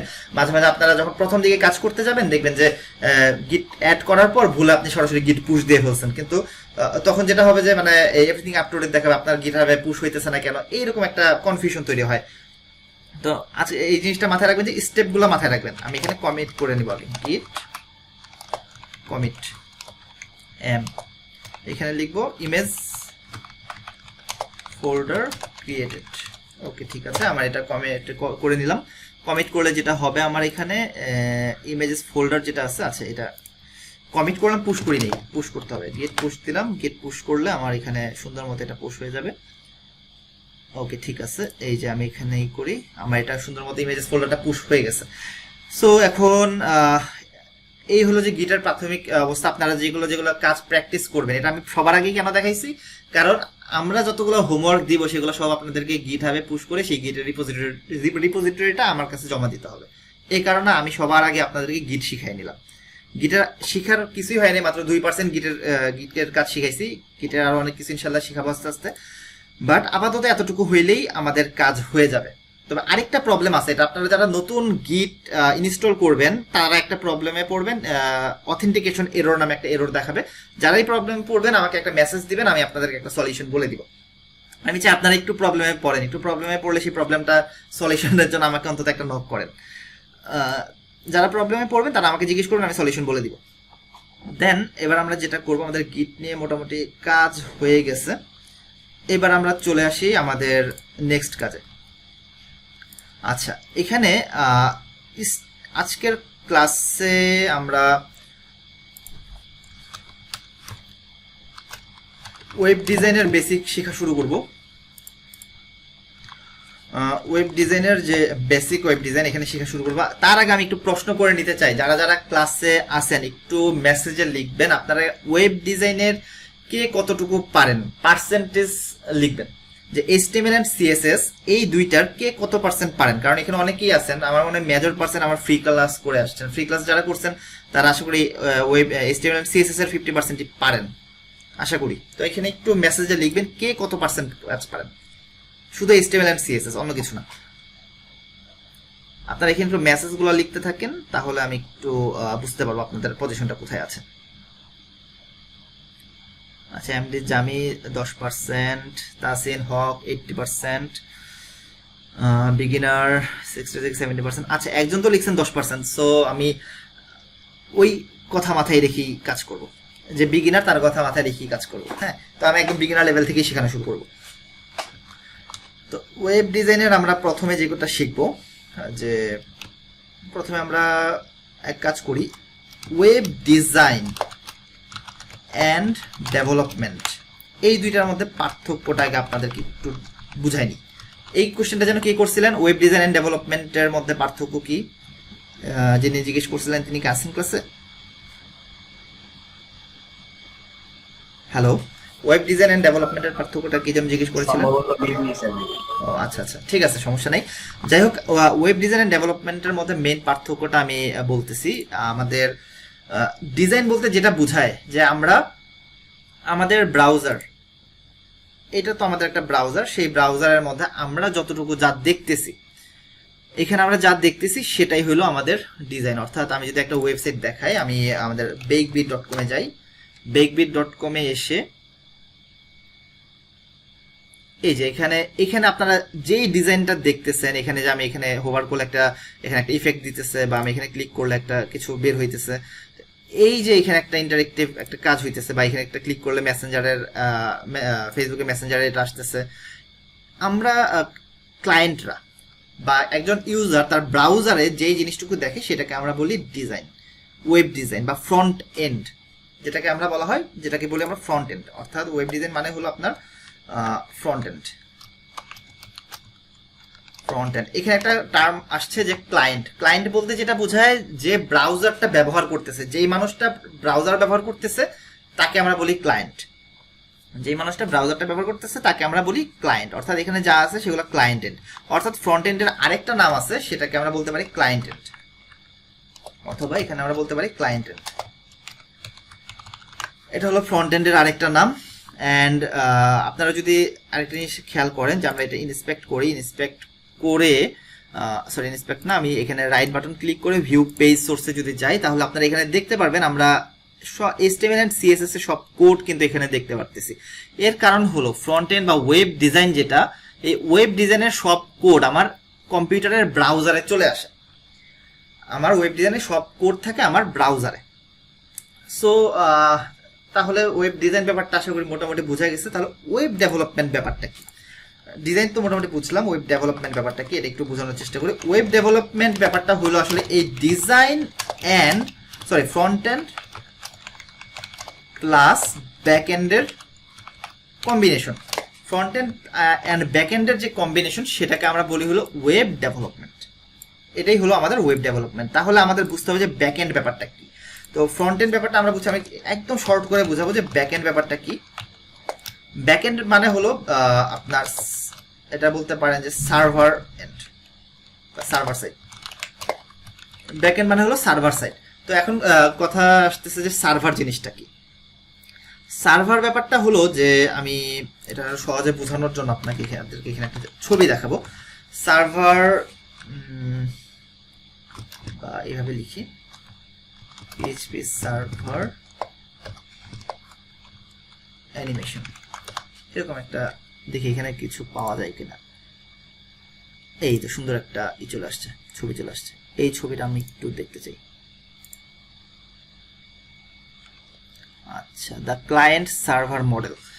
ওকে, ঠিক আছে, এই জিনিসটা আমরা, এই ছবিটা আমরা একটু দেখবো। আমি বরং ইমেজটা একটা নতুন ট্যাবে ওপেন করে আর সহজ হবে। আচ্ছা, ইমেজটাকে ক্লিয়ার দেখা যাইতেছে?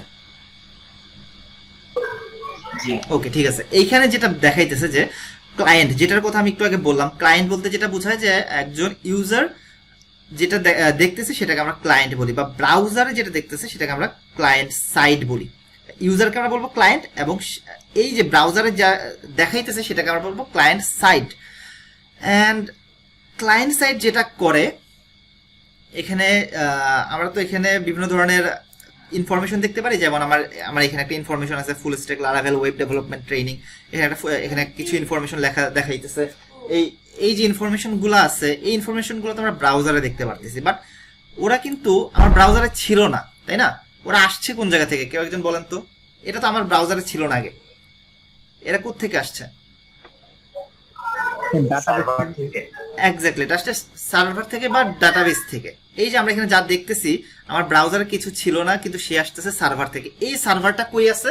এই সার্ভারটা হয়তো পৃথিবীর যে কোনো জায়গায় থাকতে পারে। সেটা কৃত্রিম উপগ্রহেও থাকতে পারে, সেটা আমেরিকায় থাকতে পারে, সেটা বাংলাদেশেও থাকতে পারে, কিন্তু কথা হলো সেটা আপনার ঘরের মধ্যে নাই। ঠিক আছে, এইটা হলো কথা। এই যে সার্ভারের কথা বলতেছে, সে হলো যে একদম সম্পূর্ণ ডিফারেন্ট একটা কম্পিউটার। এটা কিন্তু আহামরি, সার্ভার বলতে আহামরি কিছু ভাবার কিছু নাই। সে নর্মাল একটা কম্পিউটার, যেখানে কিছু হার্ড ডিস্ক থাকে, যেখানে নর্মাল র্যাম অ্যান্ড রম থাকে। একদম নর্মাল একটা কম্পিউটার, যেখানে আপনার ডেটাগুলা স্টোর করা থাকে। অর্থাৎ আপনি যখন একটা ওয়েবসাইট বানান সেই ওয়েবসাইটটা আপনাকে একটা সার্ভারের মধ্যে রাখতে হয়। আপনি যখন একটা সার্ভারে রাখেন সেই সার্ভার থেকে যখন পৃথিবীর যে কোনো জায়গা থেকে কোনো একজন মানুষ আপনার ওয়েবসাইটের ডোমেইনে, এবার আসি ডোমেইনের কথায়, এই যে bekbit.com এটা হলো ডোমেইন, বা সেটা হলো যে আমার যে ওয়েবসাইট সেই ওয়েবসাইটের একটা পরিচয়, ঠিক আছে, এটা একটা পরিচয়। তো আমাদের এই ডোমেনের মাধ্যমে আমরা আমাদের সার্ভার বা সার্ভারের যেখানে আমাদের ওয়েবসাইটটাকে রাখছি সেটাকে পরিচয় করায় দিই। তো এই ডোমেনের মধ্যে যখন আপনারা হিট করবেন, এখানে যখন আপনারা ইউআরএল এ হিট করবেন, এখানে এই যে এটাকে বলতেছে আমরা ইউআরএল, এই ইউআরএল এ যখন আপনারা হিট করবেন তখন সে যেটা করে একটা রিকোয়েস্ট পাঠায় সার্ভারের কাছে। সে সার্ভারকে বলে যে আমি কিছু ইনফরমেশন দেখার জন্য তোমাকে রিকোয়েস্ট করতেছি, যেটাকে আমরা নাম দিচ্ছি HTTP request.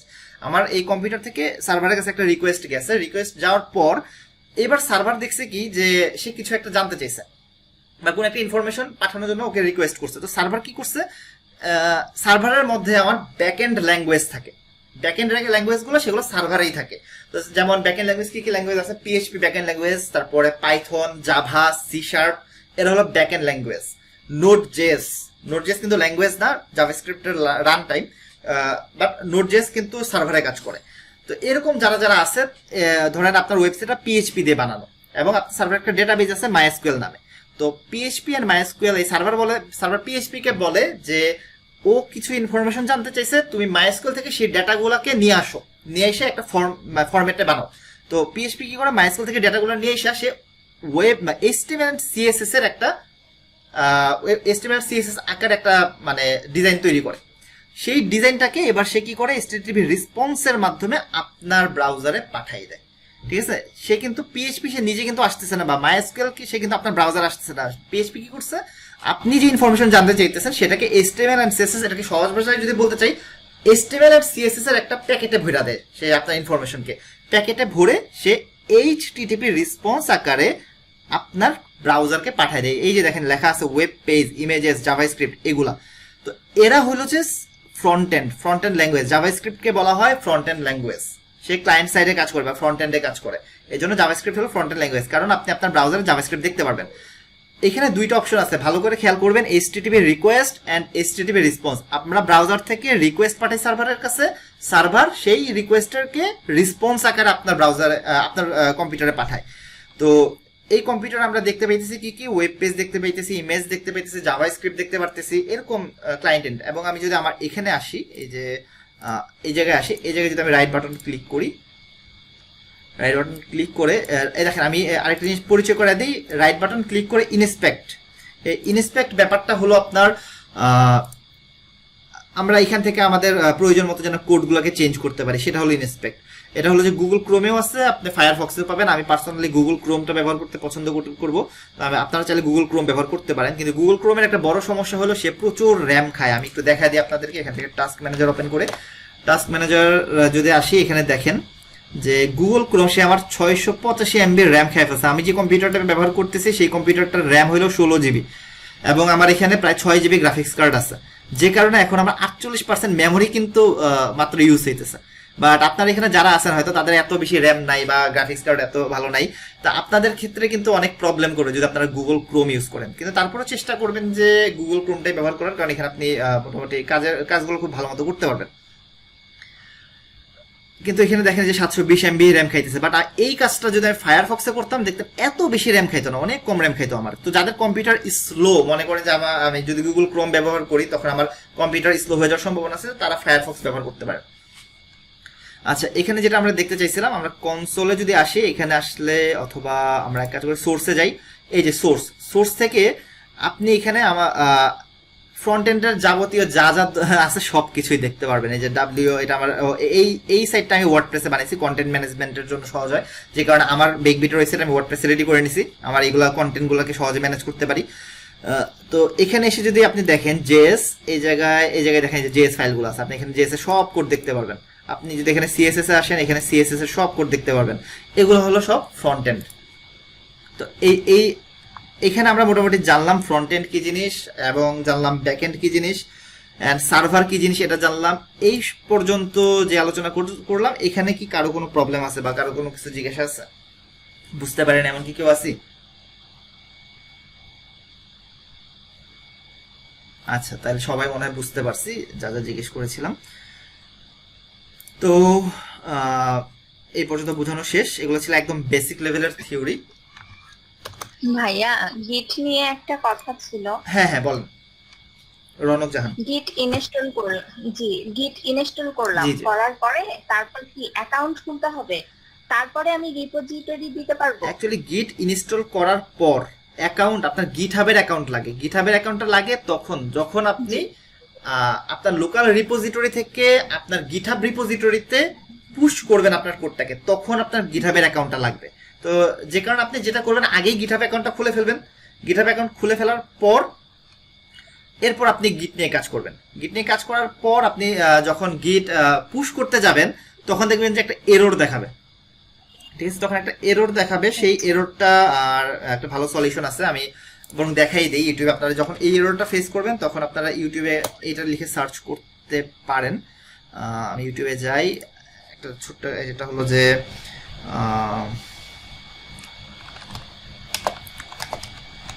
How access token, how to use access token. আমি জাস্ট একটু রেজাল্টটা একটু বের করে নিই। এই যে using personal access token with গিট অ্যান্ড গিটহাব, এটা আর একটা সহজ অ্যান্সার আছে।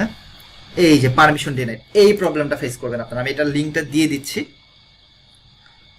এই লিঙ্কটা দিয়ে দিচ্ছি, এখানে দিয়ে দিচ্ছে। যারা একদম নতুন গিট অ্যান্ড গিটহাবের অ্যাকাউন্ট খুলতেছেন, তারা একটা প্রবলেমে পড়বেন। দেখবেন যে এখানে বলতেছে আপনার অথেন্টিকেশন এরর বা এরকম একটা এরর দেখাবে, তখন এই ভিডিওটা ফলো করবেন। এখানে আপনারা এটার সলিউশন দেওয়া আছে। ওকে, ঠিক আছে, এবার আমরা আসি নেক্সট কাজে আসি।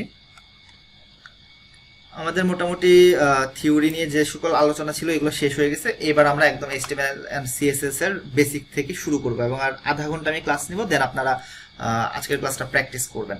আমি এখানে একটা রিসোর্সে যাব, আমাদের W3 Schools, এটা আমরা ফলো করব। এখান থেকে ফলো করে করে আমরা আমাদের কাজগুলো করব।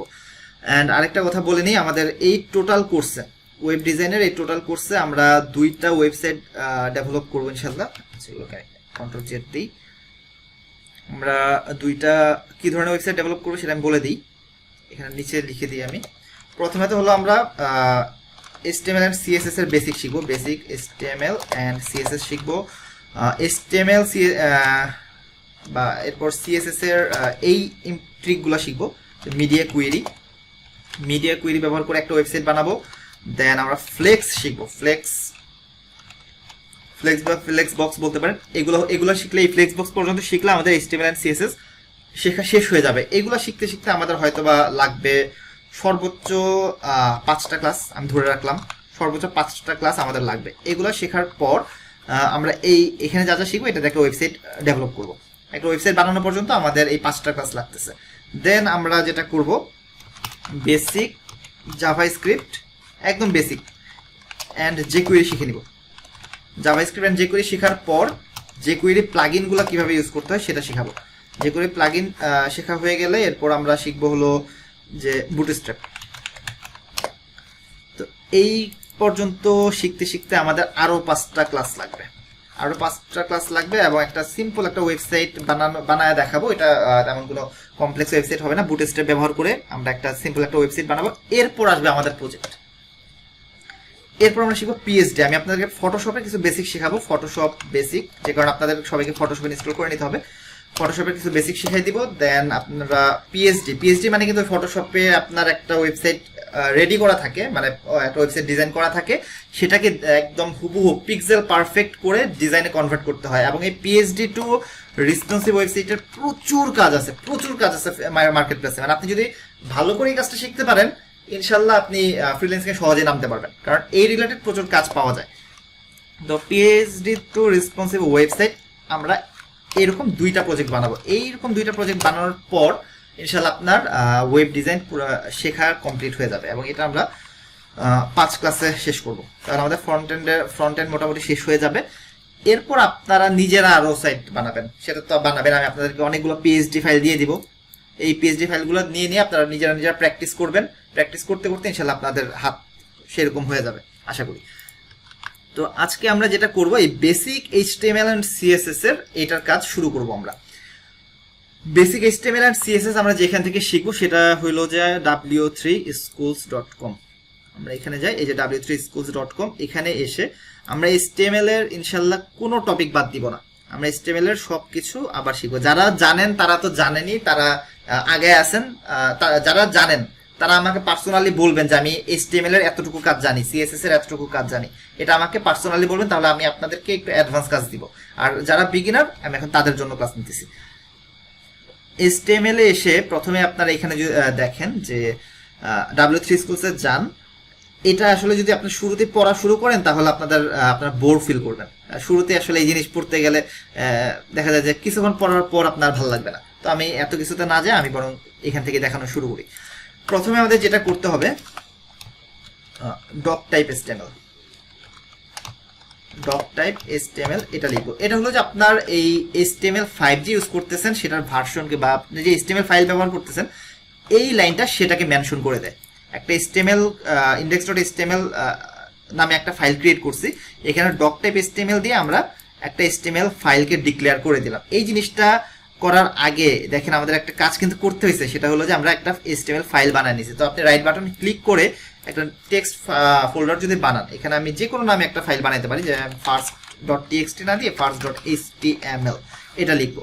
এই HTMLটা হলো আমার এক্সটেনশন, যেটা আমার একটা HTML ফাইলকে মেনশন করতেছে। এই এক্সটেনশন জিনিসটা কি, যে যদি কেউ না বুঝেন তাহলে আমি একটু শর্ট করে বলে দিই। যেমন notes.txt এটা হলো যে এই একটা টেক্সট ফাইলের এক্সটেনশন। তারপর আপনি ছবিতে দেখবেন যে image.jpg, ওই jpg হলো ইমেজ ফাইলের এক্সটেনশন। তো এই এক্সটেনশনটা আসলে খুবই ইম্পর্টেন্ট। দেখেন আমি যখন এটাকে করতে যাচ্ছি, এই ফাইলটা ক্রিয়েট করতে যাচ্ছি, আমার এখানে একটা মেসেজ দেখাচ্ছে যে if you change file name extension the file might become unusable, but আমি এটা ইয়েস দিব। ইয়েস দিলে আমার এটা একটা HTML ফাইল হিসেবে ক্রিয়েট হবে। তো এখানে যে কেউ যদি থাকেন যে একদম প্রথম HTML ফাইল বানাইতেছেন, এমন কেউ যদি থাকেন, তারা একটা প্রবলেম ফেস করবেন। সেই প্রবলেমের একটা সলিউশন হলো ভিউতে যাবেন।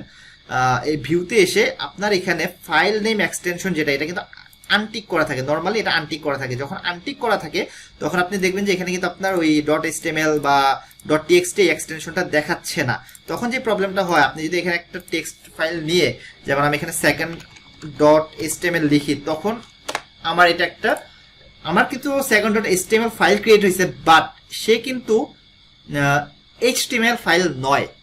সে হলো এখানে যদি আপনি মাউস হোভার করেন দেখবেন লেখা দেখাচ্ছে টাইপ টেক্সট ডকুমেন্ট, বা রাইট বাটন ক্লিক করে যদি প্রপার্টিজে যান, এখানে দেখবেন ওর নাম হলো ডিটেলসে যদি যান, সে দেখবেন যে এই যে টেক্সট html.txt, ওর নাম হলো txt, মানে সে টেক্সট ফাইল। তো এই প্রবলেমটা হয় তখন যখন আপনার এই যে এখানে এসে এই ভিউ থেকে এসে ফাইল নেম এক্সটেনশন এটা টিক দেওয়া থাকে না। তো আপনি এটা টিক দিয়ে দিবেন। টিক দিলে আপনি এটার এক্সাক্ট এক্সটেনশনটা দেখতে পারবেন। এইবার আপনি যদি এটাকে রিনেম করে দেন, এখান থেকে রিনেম করে দেন, তখন আপনার এটা HTML ফাইলে পরিণত হবে। এই যে আমি দিলাম, তাহলে এটা HTML ফাইলে পরিণত হয়েছে। বা আপনি আরেকটা কাজ করতে পারেন, আমি এখানে এই ফোল্ডারটা কেটে দিব। কেটে দিয়ে আপনারা গিট তো ইনস্টল করছেন আশা করি, এবং আমি রুট ফোল্ডার কাকে বলে সেটা বুঝাইছি। যেই ফোল্ডারে আমার একদম রুট ফাইলগুলো থাকে, যেমন আমি আমার প্রজেক্টটাকে ক্লাস 1 নামক ফোল্ডারে রাখছি, এটা আমার রুট ফাইল। এই রুট ফাইলে এসে রাইট বাটন ক্লিক করে গিট ব্যাশ হিয়ার এটা ওপেন করবেন। ওপেন করার পর এখানে এসে কোড স্পেস ডট লিখবেন। ডট লেখার পর এন্টার দিলে আপনার ভিজুয়াল স্টুডিও কোড ওপেন হবে। এটা হলো একটা process visual studio code open করার। আরেকটা প্রসেস আছে, সেটা হলো আমি সার্চে যাব, সার্চে যে ভিজুয়াল স্টুডিও কোড লিখে ক্লিক দিলে তাহলে আমার ভিজুয়াল স্টুডিও কোডটা ওপেন হবে। এখানে এসে ফাইলে যে ওপেন ফোল্ডার, এই ওপেন ফোল্ডারে যাবেন। ওপেন ফোল্ডারে যে আমরা যেখানে আপনার ফোল্ডারটা রাখা আছে, যেমন আমরা এখানে বেগবিট, এটার মধ্যে পেইড কোর্সের মধ্যে ক্লাস 1, এই ফোল্ডারটা সিলেক্ট করে সিলেক্ট ফোল্ডার দিব, তাহলেও আমার প্রজেক্টটা ওপেন হয়ে যাবে। এটা হলো যে ভিজুয়াল স্টুডিও কোড ব্যবহার করে আপনি আপনার প্রজেক্টটা কেমনে ওপেন করবেন সেটা দেখাই দিলাম। আমরা এই ভিজুয়াল স্টুডিও কোডের কিছু সুবিধা আমরা ব্যবহার করব, বা সুবিধাগুলো এখনই আমি ব্যবহার করবো না, বা সুবিধাগুলো কি এগুলো এখন শেখাবো না। এখন আপনারা যেটা করবেন, যারা বিগিনার আছেন তারা একদম টাইপ করে নিজের হাতে টাইপ করবেন, টাইপ করে কোডগুলো প্র্যাকটিস করবেন, তাহলে আপনাদের শেখাটা সলিড হবে, ভালোভাবে শিখতে পারবেন। এরপর যখন আপনারা ওয়েব ডিজাইন কোর্স শেষ করবেন, এরপর আমি আপনাকে ভিজুয়াল স্টুডিও কোডের বেশ কিছু এক্সটেনশনের সাথে পরিচয় করে দেবো, যেগুলো আপনার কোডিং অনেক সহজ করবে। যে আমরা অনেকক্ষণ ধরে, যেমন আমি একটু পরে আপনাদেরকে বলতেছি ব্যাপারটা কি হবে। তার আগে আমি এই যে index.html ফাইল ক্রিয়েট করলাম, এখানে আমি আমাদের প্রথম ট্যাগটা লিখি HTML। এটা হলো যে প্রথম ট্যাগ দেখেন, আমি শুধু HTML লিখছি, লেখার পর আমার কিন্তু পাশে একটা ট্যাগ, এন্ডিং ট্যাগ তৈরি হয়েছে। তো আমরা এই প্রথমটাকে বলতেছি স্টার্টিং ট্যাগ, সেকেন্ডটাকে বলতেছি এন্ডিং ট্যাগ। তো এই জিনিসটা আমি এখানে একটু নোট করে দিই। কোথায় নোট করা যায়, আমি এখানে নিচে নোট করি যে ক্লাস 1 নোট। এখানে আমরা ক্লাস 1 এর যাবতীয় নোটগুলো রাখবো। এখানে এখানে বলতে পারি ট্যাগ, এটা হলো যে ট্যাগ শুরু ট্যাগ শেষ। আমরা একটা ট্যাগকে এভাবে শুরু করব, এভাবে শেষ করব। এটাকে বলতেছি আমরা এটাকে বলা যায় যে ডাবল ট্যাগ বা এরকম একটা নাম আছে, W3 স্কুলসে গেলে এটা আপনারা পেয়ে যাবেন। আরেকটা ট্যাগ আছে সিঙ্গেল ট্যাগ। সিঙ্গেল ট্যাগ কিরকম হয়, সে সিঙ্গেল ট্যাগটা হয় ট্যাগ শুরু হয় এভাবে এবং ট্যাগ এটার কোনো এন্ডিং ট্যাগ থাকে না, সে শেষ হয়ে যায় এভাবে। এটা হলো দুই ধরনের ট্যাগ। এরকম দুই ধরনের ট্যাগ আপনারা পাবেন HTML এ। আমরা সবগুলো ট্যাগ ইনশাআল্লাহ দেখাবো। দেন আপনাদের আরেকটা জিনিসের সাথে পরিচয় করে দিই, সেটা হলো অ্যাট্রিবিউট। অ্যাট্রিবিউটের সাথে পরিচয় করে দিই। অ্যাট্রিবিউট ব্যাপারটা হলো যে ট্যাগ তো লিখলাম, এই যে একটা ট্যাগ এরকম শুরু হবে, ট্যাগ শুরু হবে, দেন এই ট্যাগের ভিতরে আপনার থাকবে হলো অ্যাট্রিবিউট। অ্যাট্রিবিউট লেখার পর এর মাঝখানে আপনাদের কিছু ভ্যালু দিতে হবে, ভ্যালু এরকম কিছু থাকবে। তো এরকম অ্যাট্রিবিউট, অনেক অ্যাট্রিবিউট, একটা ট্যাগের ভিতরে অনেক ধরনের অ্যাট্রিবিউট থাকতে পারে। আমি অ্যাট্রিবিউট 1 লিখলাম, এরপরে থাকতে পারে অ্যাট্রিবিউট 2, সেটার মাঝখানেও ভ্যালু থাকতে পারে ভ্যালু 2, দেন অ্যাট্রিবিউট 3, এটার মাঝখানেও ভ্যালু থাকতে পারে ভ্যালু 3। এরকম আনলিমিটেড অ্যাট্রিবিউট থাকতে পারে। তো এইগুলো অ্যাট্রিবিউট নর্মালি হয় বিল্ট ইন অ্যাট্রিবিউট। এছাড়াও বিল্ট ইন অ্যাট্রিবিউট ছাড়াও আপনি নিজে অ্যাট্রিবিউট বানাতে পারবেন। তো নিজের অ্যাট্রিবিউট কিভাবে বানাতে হয় সেটাও আমরা দেখাবো আমাদের এই কোর্সে। সেই সাথে যে আপাতত আমরা প্রথম দিকে শিখবো হলো যে বিল্ট ইন যত অ্যাট্রিবিউট আছে যেগুলো আমরা ব্যবহার করবো সেগুলো। এবার আমরা কিছু এক্সাম্পল দেখে ফেলি। আগে আমরা HTML ট্যাগ দিছি, HTML ট্যাগের মধ্যে আরো দুইটা ট্যাগ দিব। HTML ট্যাগটাকে আপনারা বলতে পারেন মাদার ট্যাগ, ঠিক আছে? এটার নাম হলো মাদার ট্যাগ। এখানে কে কে আছে ক্লাসে দেখি একটু। আচ্ছা, HTML ট্যাগকে আমরা বলবো mother tag. Mother tag means সে হলো যে পুরা ওয়েবসাইটটাকে ধারণ করবে। আপনার HTML ট্যাগ পুরো ওয়েবসাইটটাকে ধারণ করবে। HTML ট্যাগের মধ্যে আমাদের দুই ধরনের ট্যাগ আছে, একটা হলো হেড ট্যাগ আর একটা হলো body tag. Head tag and body tag, এই দুইটা ট্যাগের মধ্যে আপনারা এই দুটো ট্যাগের সাথে পরিচয় করায় দিই। হেড ট্যাগটা হলো আপনার ওয়েবসাইটের পরিচয় বহন করে। হেড ট্যাগটা আপনার ওয়েবসাইটের পরিচয় বহন করে। দ্যাট মিন্স আমাদের আমরা যদি bakebit.com এ যাই, আমাদের ওয়েবসাইট যেটা, ওটাকে আসছে নাকি কেটেছে, এই তো আছে। এখানে আপনার এখানে হোভার করলে দেখবেন যে লেখা আছে বেকবিট। আমি যদি অ্যাবাউট পেজে যাই, এখানে লেখা দেখবেন যে অ্যাবাউট পেজের মধ্যে গেলে অ্যাবাউট লেখা দেখাইতেছে। আমি যদি ওয়েব ডিজাইন কন্টেস্টে যাই, এখানে দেখা যাবে যে হোভার করলে দেখবেন যে ওয়েব ডিজাইন কন্টেস্ট দেখাচ্ছে। এই যে ট্যাবের মধ্যে আমরা একটা টাইটেল দেখতে পারতেছি, এটা হলো আমার ওয়েবসাইটের পরিচয়। প্লাস এখানে একটা আইকন দেখতে পারতেছেন আপনারা, এই আইকনটাকে বলা হয় ফেভিকন। এগুলো হলো ওয়েবসাইটের পরিচয়।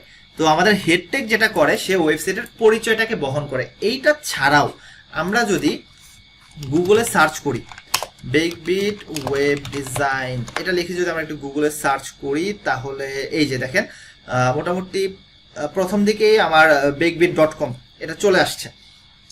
এই যে আমাদের গুগলে সার্চ করার পর আমাদের ওয়েবসাইটটা শো করতেছে গুগলে, বা সার্চ গুগল কি হলো একটা সার্চ ইঞ্জিন। এই যে সার্চ ইঞ্জিনে আমাদের ওয়েবসাইটটা শো করতেছে, এটাও কিন্তু আমাদের থাকে হলো হেড ট্যাগের মধ্যে। আমরা গুগলের মধ্যে কিভাবে দেখাইতে চাই আমাদের ওয়েবসাইটটাকে, সেই জিনিসটাও থাকে আমাদের হেড ট্যাগে। তো এই হেড ট্যাগের ভিতরে কয়েকটা ট্যাগ আছে। তার মধ্যে প্রথম সব থেকে পপুলার ট্যাগ হলো টাইটেল।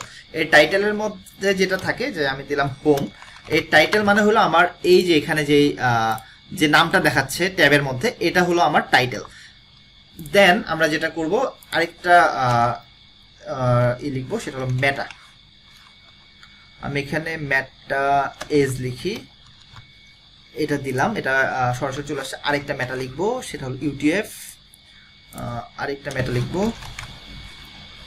এটা হবে হলো ভিউপোর্ট। ওকে, এই তিনটা মেটা আপাতত ইউজ করতেছি। এটা হলো মেটা ট্যাগ। এই মেটা ট্যাগের মাধ্যমে আমরা আমাদের ওয়েবসাইটটাকে এসইও ফ্রেন্ডলি করতে পারি, প্লাস রেসপন্সিভ করার জন্য মেটা ট্যাগটা ব্যবহার করা হয়। এই প্রত্যেকটা জিনিস মেটা ট্যাগের সম্পর্কে সবকিছু আমরা ইনশাআল্লাহ এই কোর্সে বিস্তারিত শিখবো। তো আমরা টাইটেলের সাথে পরিচয় করাইছি, বডি ট্যাগের কথাই আসে এবার। বডি ট্যাগটা যেটা করে, আমাদের ওয়েবসাইটের যে মেইন কন্টেন্ট গুলো আছে, আমি পরিচয়ের কথা বলছি, পরিচয়গুলো থাকে হেড ট্যাগের মধ্যে, বাট ওয়েবসাইটের মেইন যে কন্টেন্ট, যে ডিজাইন, যে বেকবিট লোগো আছে, এখানে একটা হেডার আছে, এখানে একটা বডি আছে, এবং একদম নিচে এখানে একটা ফুটার আছে। এই প্রতিটা জিনিসকে ধারণ করে হলো আমার বডি ট্যাগ, একদম যা যা আছে প্রত্যেকটা জিনিসকে আমার বডি ট্যাগটা ধারণ করে। তো আমি এখানে প্রথম একটা H1 ট্যাগ নিব, নিয়ে হ্যালো ওয়ার্ল্ড এটা লিখবো। লেখার পর আমি যদি এবার এক কাজ করব, এখানে তো হ্যালো ওয়ার্ল্ড লিখছি, এবার আমাদের প্রজেক্ট ফোল্ডার একটু চলে যাই, এখানে এসে রিফ্রেশ করি। রিফ্রেশ করার পর এই যে index.html যে ফাইলটা আছে এটাকে আমি ডাবল ক্লিক করব। ডাবল ক্লিক করলে দেখবো যে এখানে আমার হ্যালো ওয়ার্ল্ড লেখাটা দেখাচ্ছে। তো একদম যারা বিগিনার আছেন তারা আজকে হলো এই হ্যালো ওয়ার্ল্ড পর্যন্ত কাজ করবেন। সেই সাথে আরেকটা জিনিস দেখাই দিব আজকেই, সেটা হলো আমরা তো HTML নিয়ে কাজ করছি এবং ভিতরে বডি ট্যাগের মধ্যে একটা হ্যালো ওয়ার্ল্ড লেখা দেখাইছে। এখানে আরেকটা কাজ করব, সেটা হলো একটা ডিভ ট্যাগ নিব। এটাও একটা ট্যাগ, ডিভটাও একটা ট্যাগ, যে ট্যাগটা অ্যাকচুয়ালি ব্লক বানানোর কাজে ব্যবহার করা হয়। এই ডিভ ট্যাগের মধ্যে আমি একটা স্টাইল নামে একটা অ্যাট্রিবিউট নিব। আমি আপনাদেরকে অ্যাট্রিবিউটের কথা বলছিলাম যে এরকম ট্যাগের ভিতরে আমরা যা লিখি তাদেরকে বলা হয় অ্যাট্রিবিউট, এবং এই অ্যাট্রিবিউটের মধ্যে থাকে ভ্যালু। তো এই স্টাইল অ্যাট্রিবিউটটা যেটা করে সে হলো যে সিএসএস ব্যবহার করার সুবিধা দেয় ট্যাগের মধ্যে। এটাকে বলা হয় আমাদের ইনলাইন সিএসএস। আমি এখানে কমেন্ট করে দেখাইতেছি, এটাকে বলা হয় কমেন্ট। কমেন্ট মানে হলো আপনার এই এতটুকু কোড এক্সিকিউট হবে না, বরং এই কোডটুকু আপনার কোন ট্যাগ কি কাজ করতেছে বা কোন ব্লক কি কাজ করতেছে সেটার একটা নোট রাখতে আপনাকে হেল্প করবে। তো আমি এখানে একটা কমেন্ট দিলাম যে ইনলাইন সিএসএস। ইনলাইন সিএসএস মানে হলো আপনি ট্যাগের মধ্যে সিএসএস দিবেন। তো আমি এখানে একটা সিএসএস দেই। সিএসএস কি দিচ্ছি যারা বুঝেন না তাদেরকে বুঝাই দিব, সমস্যা নাই। 100 পিক্সেল দিলাম, উইডথ 100 পিক্সেল দিছি, অ্যান্ড ব্যাকগ্রাউন্ড কালার দিচ্ছি রেড। এইটুকু দিলাম। দেওয়ার পরে যদি আমি এখানে রিলোড করি, রিলোড করলে দেখবেন যে এখানে একটা ছোট্ট একটা ব্লক তৈরি হয়েছে রেড কালারের, এবং উপরে হ্যালো ওয়ার্ল্ড এই লেখাটা দেখাইতেছে। তো এইটা ছিল আমাদের একদম বেসিক একটা ওয়েব পেজ ডিজাইন। এটা হয়তো অনেকেই আমাদের আজকের ক্লাসের মেজর পার্সেন্ট এই জিনিসগুলো জানেন, বুঝেন, পারেন, কিন্তু যেহেতু একদম বেসিক থেকে শুরু করতেছি এবং অনেকে বিগিনার আছেন, শুধুমাত্র তাদের জন্য আমি একদম এই বেসিক জিনিসগুলো দেখাইতেছি। ওকে, আজকে মোটামুটি আমি এই পর্যন্তই শেষ করব, আজকে আর কোনো লেসন দিব না। এবং আজকে যেটা আপনারা করবেন, এখানে আছেন 15 জন, এখন আপনারা যেটা করবেন যে এই পর্যন্ত কারো যদি কোনো কোশ্চেন থাকে আগে কোশ্চেনগুলো করবেন, এরপর আমরা প্র্যাকটিস শুরু করব। কারো কি কোনো কোশ্চেন আছে?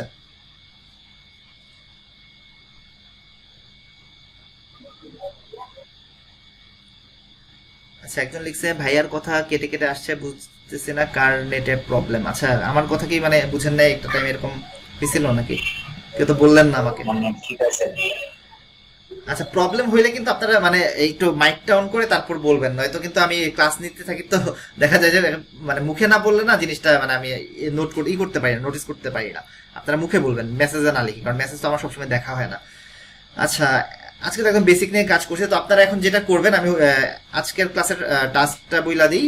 একদম বিগিনার কে আছেন, একদম বিগিনার যে আছেন সে হলো যে সবার আগে গিট হাব খুলবেন, গিট হাবের অ্যাকাউন্ট খুলবেন, গিট ইনস্টল করে আজকের যতটুকু করছে এখানে যে একটা index.html ফাইল ক্রিয়েট করবেন। ক্রিয়েট করে এখনই এখানে যা যা লিখছে এই হ্যালো ওয়ার্ল্ড পর্যন্ত এবং এই একটা ডিপ বানাইছি, এই ডিপ পর্যন্ত কাজ করে সেটাকে গিটহাবে পুশ করবেন। এটা হলো আজকের ক্লাসেই করবেন।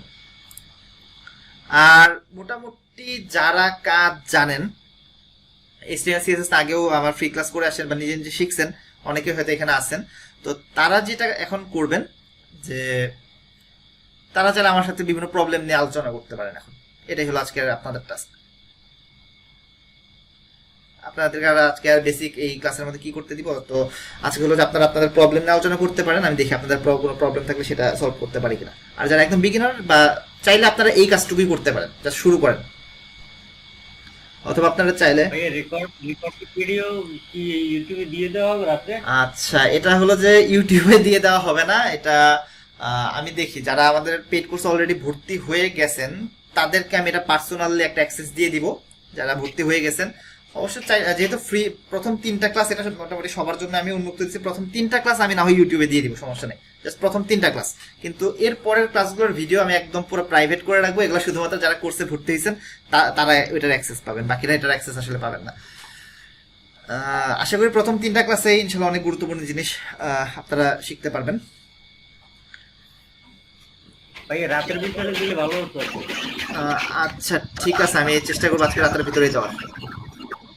ভাই ক্লাস শিডিউলটা একটু যদি বলতে। আচ্ছা, ক্লাস শিডিউলটা বলি যে আচ্ছা, ক্লাস শিডিউলটা আমি একটা রুটিন বানাবো, এটা আমি এক্সেল ফাইল বা ওয়ার্ড ফাইল করে আমি মেসেজে দিয়ে দেবো, গ্রুপগুলোতে দিয়ে দিব।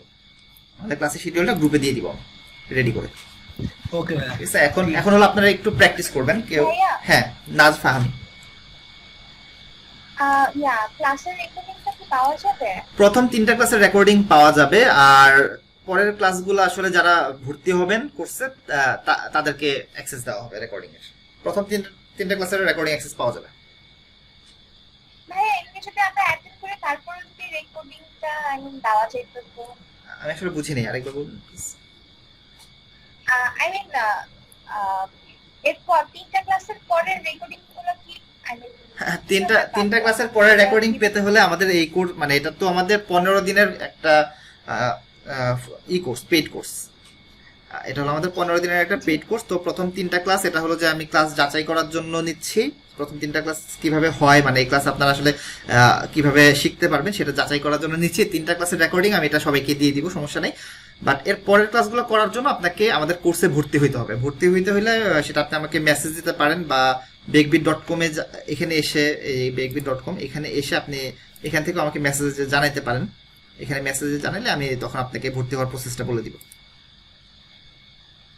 ভাই স্টেপ 1 এর ক্লাস কি আপনি নেবেন?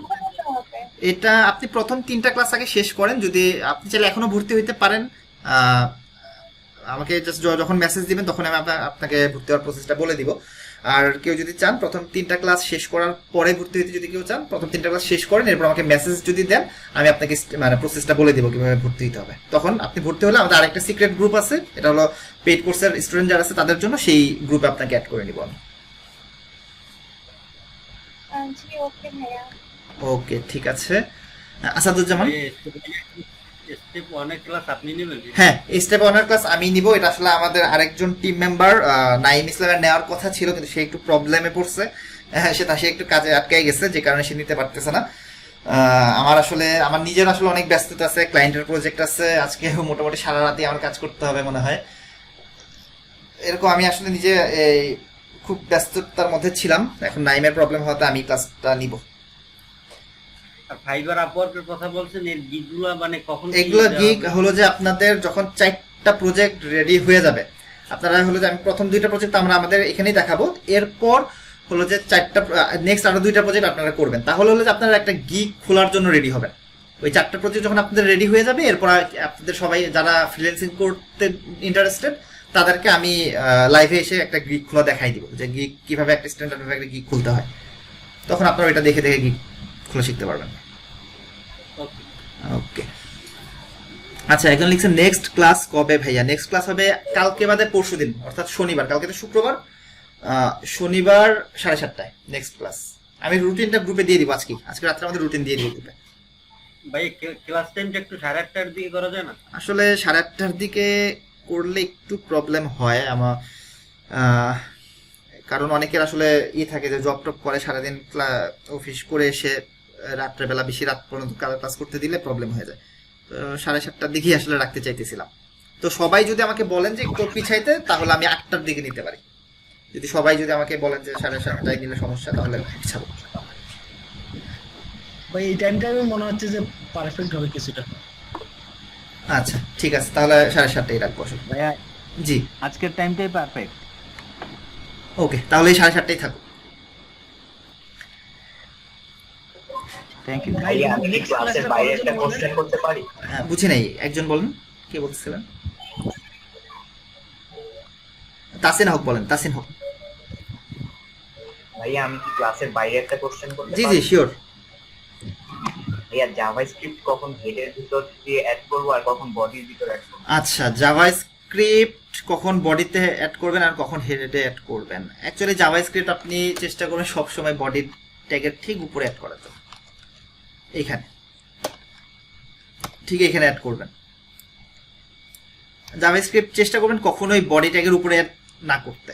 আর আপনি যদি চান যে আপনার যেই স্ক্রিপ্টটা, মনে করেন আপনি একটা ফাংশন, যে আমি এখানে একটা ছোট এক্সাম্পল দেখাই দিই, যেহেতু আপনি কোশ্চেন করছেন, একটা ছোট্ট একটা এক্সাম্পল দেখাই দিই। মনে করেন আপনি এখানে একটা স্ক্রিপ্টের একটা ফাংশন লিখলেন যে হ্যালো, এই নামে একটা ফাংশন লিখলেন। হ্যালো লেখার পর আমি এখানে অ্যালার্ট দিয়ে একটা অ্যালার্ট হ্যালো, হ্যাঁ এরকম একটা ফাংশন লিখলাম।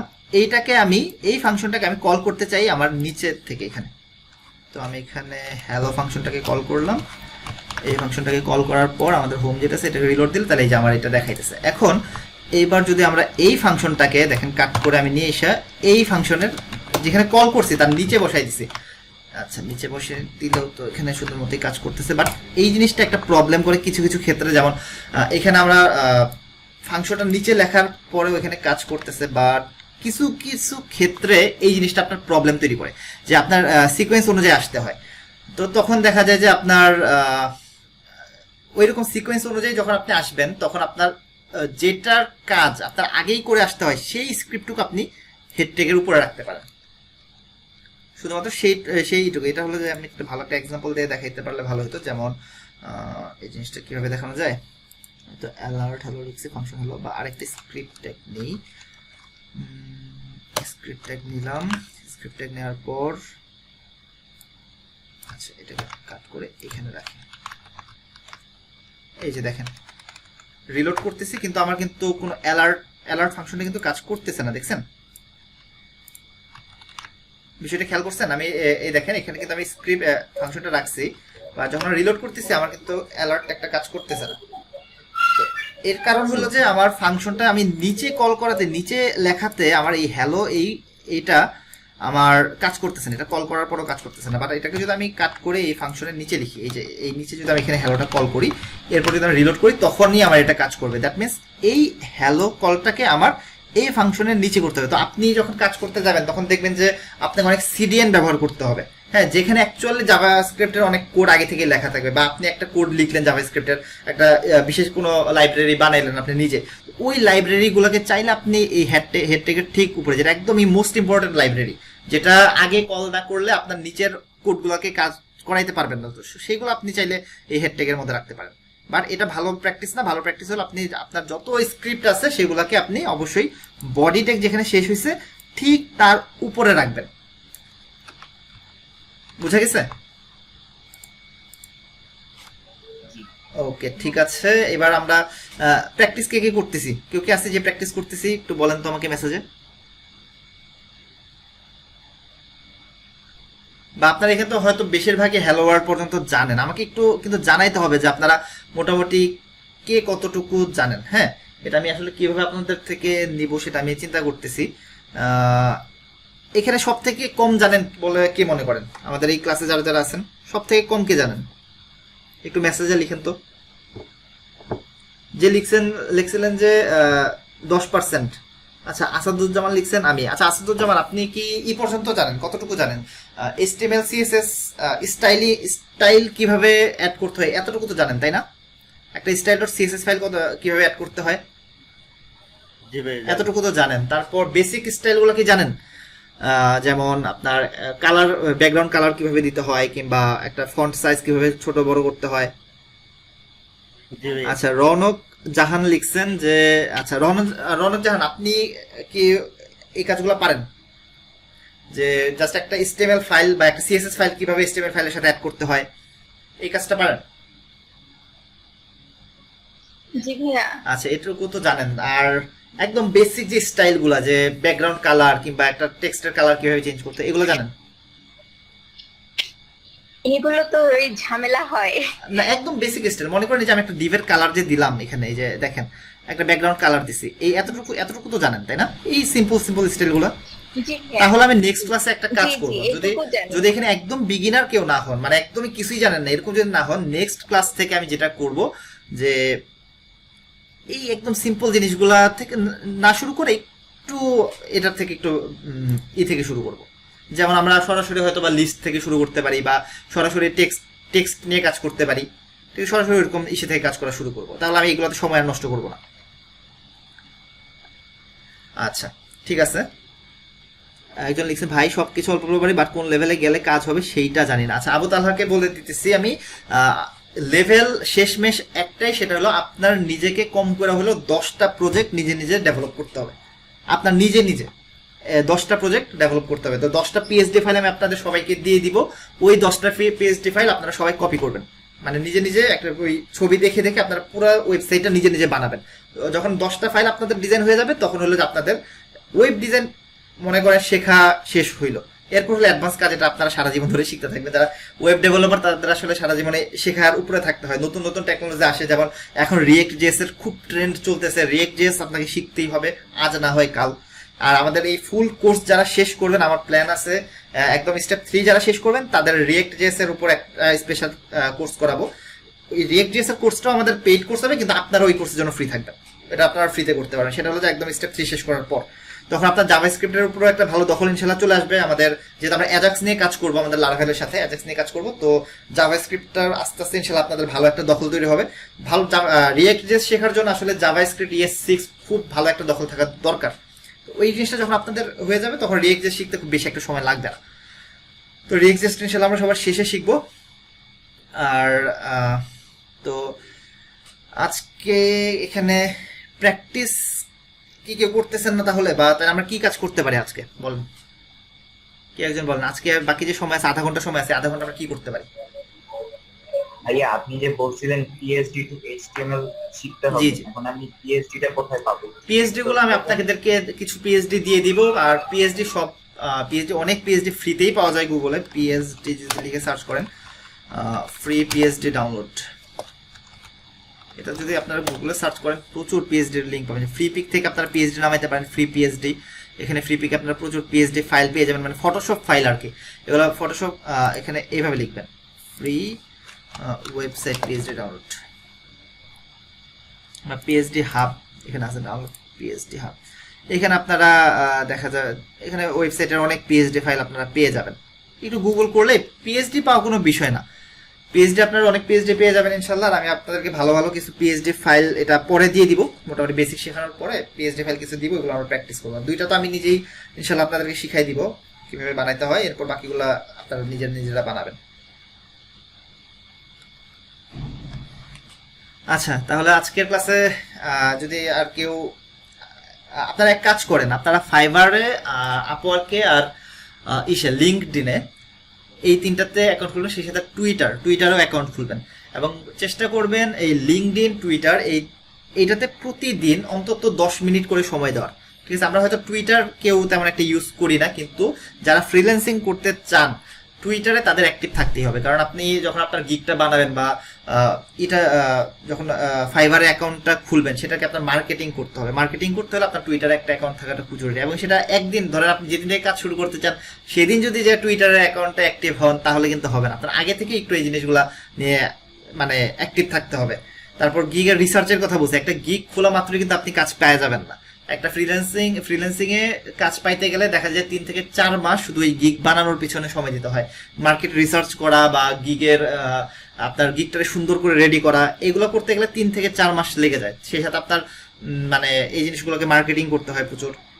তো আপনারা যদি এখন থেকেই প্রতিদিন না পারেন, অন্তত সপ্তাহে 3 দিন 4 দিন যদি একটু ফাইবারে ঢুকে যদি একটু গিগগুলা পড়েন, অনেকের গিগগুলো পড়তে থাকেন, তো আপনারা কাজ শিখতে শিখতে যে সময়টা লাগবে 3 মাস 4 মাস যে সময়টা লাগবে, এই কয়দিনে আপনাদের মার্কেট প্লেসের উপর একটা ভালো আইডিয়া তৈরি হয়ে যাবে। তো এই কাজটা আপনারা এখন থেকেই করা শুরু করবেন যারা ফ্রিল্যান্সিং করতে চান। আর যারা জব করতে চান তাদের এই কাজটা করার কোনো প্রয়োজন নেই, আপনারা যদি ইন্টারেস্ট থাকে তাহলে দেখতে পারেন। আর যারা জব করতে চান তারা চেষ্টা করেন কাজ শেখার পিছনে বেশি সময় দেওয়ার। আর আরেকটা কথা তো আপনাদেরকে বললাম যে কমপক্ষে 6 ঘন্টা প্রতিদিন সময় দিতে হবে। এটা যদি দেন তাহলে আপনারা আস্তে আস্তে ভালো করে শিখতে পারবেন। তো এখানে যারা অ্যাডভান্স কাজ পারেন তাদেরকে আমি একটা হোম টাস্ক এখনই বলে দিই। অ্যাডভান্স কাজ পারেন বলতে ধরে নিতেছে বেসিক HTML and CSS পারেন। তো তাদেরকে আমি যেটা বলবো যে আপনারা একটা সিম্পল ওয়েবসাইট কপি করা শুরু করেন। সেটা আমি দেখাই দিই, facebook.com আমার লগ ইন করা আছে, এটা বাদ দিই। আমি বরং আমাদের বিখ্যাত ফায়ারফক্সে চলে যাই। এখানে এসে facebook.com এখানে আসি। আচ্ছা, ফায়ারফক্সে ফেসবুক দেখতে দেখে অন্যরকম দেখা যাইতেছে। এই পেজটা আপনারা ডিজাইন করবেন একদম হুবহু যেইভাবে আছে সেভাবে, এটাকে আপনারা ডিজাইন করবেন। এখন বলেন এই জিনিসটা ডিজাইন করতে কার কতদিন লাগবে? facebook.com এর লগ ইন পেজটা ডিজাইন করতে এখানে একটা ফর্ম আছে, এখানে দেখেন পাসওয়ার্ডটা যদি কেটে দেই, এগুলো কেটে দিই, তাহলে দেখেন এখানে একটা প্লেস হোল্ডার দেখাইতেছে, পাসওয়ার্ড, ইমেল অ্যাড্রেস, এখানে কালারগুলো একদম হুবহু। এই পেজটা ডিজাইন করতে আপনাদের কার কতদিন সময় লাগবে একটু মেসেজে বলেন আমাকে।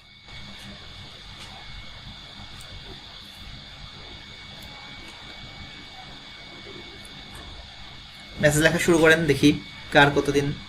আব্দুল মতিন লিখছেন 2 দিন, আরও লেখেন, আপনারা সবাই লেখেন। ধরেন আপনার 2 মাস লাগবে, তাও লেখেন, কিছু একটা লেখেন, আমি সবার রেসপন্স দেখতে চাই। আসাদুজ্জামান 2 দিন, সবাই লেখেন এখানে। আজকে ক্লাসে লাইভে যারা যারা আসছি সবাই লেখেন একটু।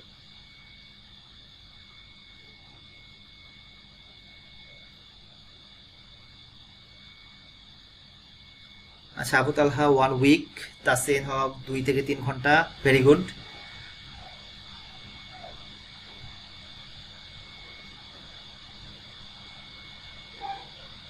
ট্রাই করবো, যতদিন লাগে করবই। 5 দিন, আচ্ছা। সুপেন্দ্র লিখেছেন 5 দিন। আচ্ছা, এটার উপর বেস করে আমি আপনাদের স্কিল সম্পর্কে একটু আইডিয়া নিতে পারতেছি। 1 দিন। সাজ্জাদ হোসেন লিখছেন 1 দিন, ওকে। আচ্ছা, আর কে বাকি আছে একটু লেখেন যে কার কয়দিন লাগবে, আমি একটু আইডিয়া নিই আপনাদের স্কিল সম্পর্কে।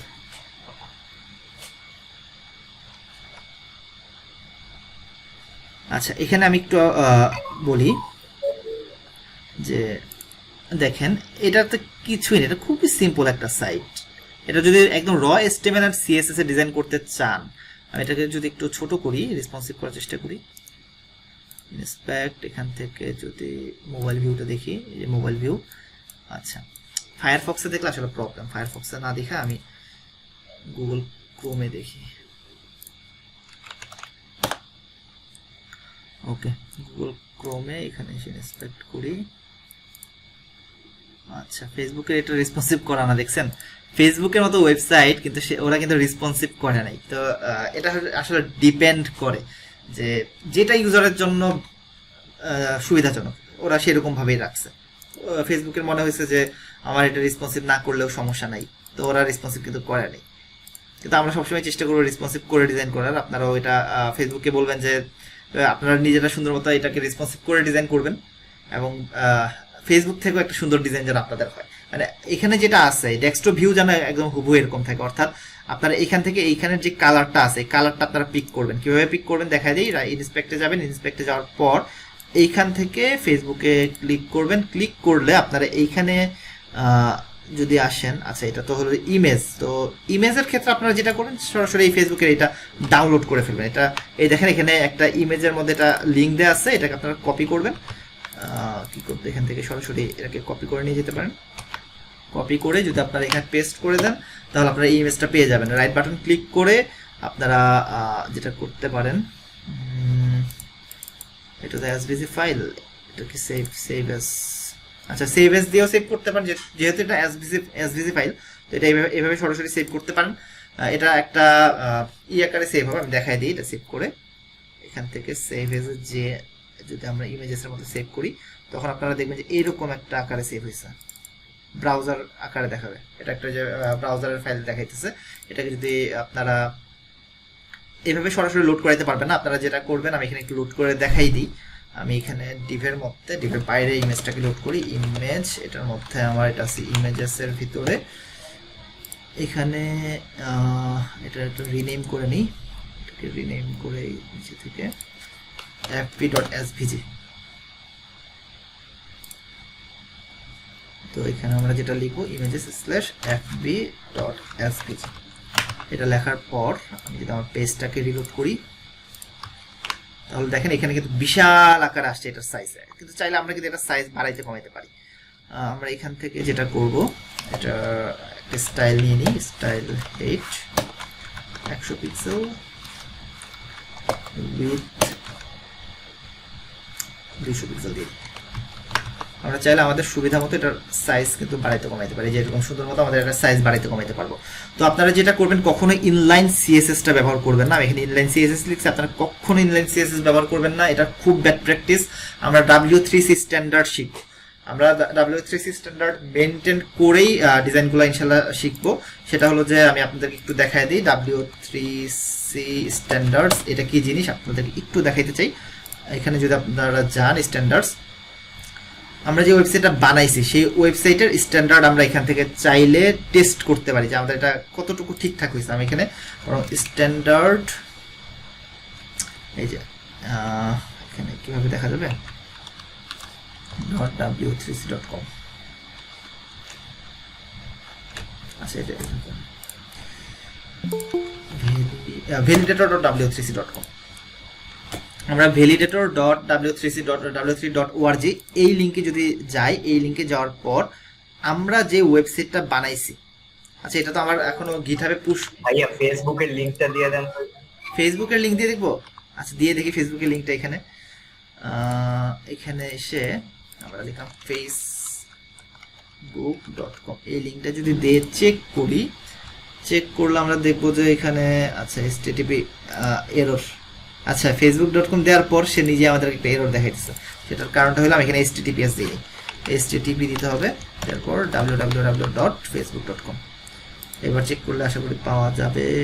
আচ্ছা facebook.com দিলে সে নিজেই এরর দেখাইতেছে, মানে ফেসবুককে সে সম্ভবত ভ্যালিডেট করতে দিতেছে না কোনো কারণে, ফেসবুকে ভ্যালিডেট করতে দিতেছে না। আমি বরং আমার bakebit.com কে দিই, এটাকে দিয়ে দেখি, এটাকে যদি চেক করি তাহলে আশা করি সমস্যা করবে না। এখানে একটা রেজাল্ট সে দেখাবে, এই যে দেখেন আমার bakebit.com এ সে টোটাল 29টা এরর দেখাইছে এবং সে ওয়ার্নিং দেখাইছে 57টা। এটা সমস্যা নেই, কারণ আমার bakebit.com এটা আমি ওয়ার্ডপ্রেসে বানাই নিছি, এটার এররগুলো আসলে এটা আমার কোনো সমস্যা নাই। কিন্তু আপনারা যখন ডিজাইনের কাজগুলো করবেন, এখানে আমরা যখন ডিজাইনের কাজগুলো করবো, এগুলো আমরা W3 স্ট্যান্ডার্ড ফলো করেই করবো। যেমন একটা স্ট্যান্ডার্ডের কথা আমরা বলে দিই, আমরা সেকশন নিয়ে কাজ করছিলাম, ফ্রি ক্লাস যারা করছেন তারা জানেন আমরা সেকশন নিয়ে ক্লাস করছিলাম। এটা আমি এগুলো সব স্ট্যান্ডার্ড আপনাদেরকে একদম 0 থেকে অ্যাডভান্স পর্যন্ত সবগুলো ইনশাল্লাহ বলবো। সেকশন ব্যবহার করলে এটা মাস্ট যে আপনার সেকশনের ভিতরে একটা হেডিং ট্যাগ ইউজ করতেই হবে। যদি আপনি সেকশন ইউজ করছেন কিন্তু তার ভিতরে হেড ট্যাগ ইউজ করেন নাই, হেডিং ইউজ করেন নাই, সেক্ষেত্রে এটা কিন্তু আপনার স্ট্যান্ডার্ড কোডিং হয় নাই। এটা একটা স্ট্যান্ডার্ড, এরকম অনেক স্ট্যান্ডার্ড আছে, ঠিক আছে। যেমন আরেকটা স্ট্যান্ডার্ড আছে যে আপনি ইনলাইন বা যেমন ধরেন আপনার স্পেন ট্যাগটা কি ধরনের ট্যাগ ফ্রি ক্লাস যে করছেন একটু বলতে পারবেন? এটা কি ইনলাইন ব্লক নাকি ইনলাইন ট্যাগ? ইনলাইন ট্যাগ মানে হলো যে সে তার পাশে সবাইকে বসতে দিবে, মানে ওয়েবসাইটে যেমন এখানে হলো যে এই ডিভ ট্যাগটা তার পাশে কিন্তু ফেসবুকে বসতে দিতেছে না, বাট স্পেন ট্যাগ যেটা করে তার মধ্যে আমি যদি কোনো কিছু রাখি তার পাশে কিন্তু সে আরেকজনের বসতে দিতেছে। বাট একটা ইনলাইন ট্যাগের মধ্যে আপনি একটা ইনলাইন ব্লক যেমন H1, সে নিজে একটা ইনলাইন ব্লক ট্যাগ, তার মানে সে তার পাশে ঘরে বসতে দেয় না। আপনি স্পেনের মধ্যে H1 রাখতে পারবেন না, মানে একটা ইনলাইন ট্যাগের মধ্যে একটা ব্লক ট্যাগকে আপনি রাখতে পারবেন না। এটা যদি করেন তাহলে আপনার এটা একদমই বাজে একটা কোডিং হয়েছে। তো এইরকম বেশ কিছু স্ট্যান্ডার্ড আছে যেগুলো আমরা কাজ করার সময় ই করবো। এইটা কেন করবো, W3C এটা কেন ফলো করা উচিত সেটা আমি দেখাই। আপনারা থিম ফরেস্টের নাম কে কে শুনছেন বলেন তো? আচ্ছা, থিম ফরেস্টে যদি আপনারা জানেন HTML টেমপ্লেটস, এখানে দেখবেন যে আপনারা যদি HTML টেমপ্লেট ডিজাইনের কাজ করতে চান, যে আপনারা একটা রেসপন্সিভ টেমপ্লেট ডিজাইন করে ফেললেন, সেটাকে চান যে এটাকে আমি সেল করব। মনে করেন আপনি 10 পেজের একটা সুন্দর একটা ওয়েব পেজ ডিজাইন করছেন, একদম শুধু HTML CSS এ, কোনো ব্যাকএন্ড ল্যাঙ্গুয়েজ নাই, নর্মাল HTML CSS এ একটা টেমপ্লেট ডিজাইন করছেন। এই টেমপ্লেট চাইলে কিন্তু আপনার এই থিম ফরেস্টে সেল করতে পারবেন। তো সেল করার জন্য আপনার ওয়েবসাইটটাকে খুবই স্ট্যান্ডার্ড একটা ওয়েবসাইট হইতে হবে, আপনার কোডিংগুলোকে খুবই স্ট্যান্ডার্ড কোডিং এর হইতে হবে। কিরকম, এই যে W3C এর যে যত ধরনের স্ট্যান্ডার্ড আছে সেগুলো সবকিছু থাকতে হবে, মানে W3C দিয়ে কোনো এরর ধরা যাবে না, W3C দিয়ে যেন কোনো এরর না ধরতে পারে সেরকম করতে হবে। দেন আপনাকে ওরা কিছু স্ট্যান্ডার্ড বলে দেয়, আপনি যদি এখানে এসে সেল করতে চান, সেল করতে গেলে এখানে কিছু গাইডলাইন আছে। তো এখানে যদি আপনারা ভিতরে একটু ভিজিট করেন দেখবেন যে ওরাই কিছু রুলস বলে দেয়, ওই রুলসগুলো ফলো করতে হবে। তার মধ্যে একটা রুলস হলো আপনার কোনো ইনলাইন CSS থাকা যাবে না, অর্থাৎ আমি যে এখানে ডিপ ট্যাগের মধ্যে একটা ইনলাইন CSS দিচ্ছি, এরকম কোনো ইনলাইন CSS থাকা যাবে না। আর আপনার এই পুরা কোডিং স্ট্রাকচার একটা ফরম্যাটে আসতে হবে, মানে ফাইল স্ট্রাকচার একটা নির্দিষ্ট ফরম্যাটের হইতে হবে। তো এরকম কোনো ইনলাইন CSS থাকা যাবে না, সেগুলোকে আপনার এক্সটার্নাল CSS এর মধ্যে রাখতে হবে। অর্থাৎ আপনার এখানে একটা লিঙ্ক ট্যাগ নিয়ে, এখানে একটা লিঙ্ক ট্যাগ নিয়ে আপনার সেই লিঙ্ক ট্যাগের মধ্যে ধরেন সাপোজ আপনার এখানে অ্যাসেটস নামে একটা ফোল্ডার থাকবে, সেখানে আপনার CSS নামে একটা ফোল্ডার থাকবে, সেখানে আপনার style.css আছে, এরকম একটা ইসের মধ্যে রাখতে হবে আপনার, মানে আপনাকে এরকম এক্সটার্নাল CSS ব্যবহার করতে হবে। তো বুঝা গেছে অ্যাকচুয়ালি স্ট্যান্ডার্ডের ব্যাপারটা কেন এত ইম্পর্টেন্ট। আমরা ইনশাআল্লাহ নেক্সট ক্লাসগুলোতে এগুলো নিয়ে আস্তে আস্তে অনেক কিছুই শিখবো। হ্যাঁ, কেউ কিছু যদি বলতে চান বলেন। আর 15 মিনিট আছে, আমরা এই 15 মিনিট আজকে একটু গল্প গুজব করে কাটাবো।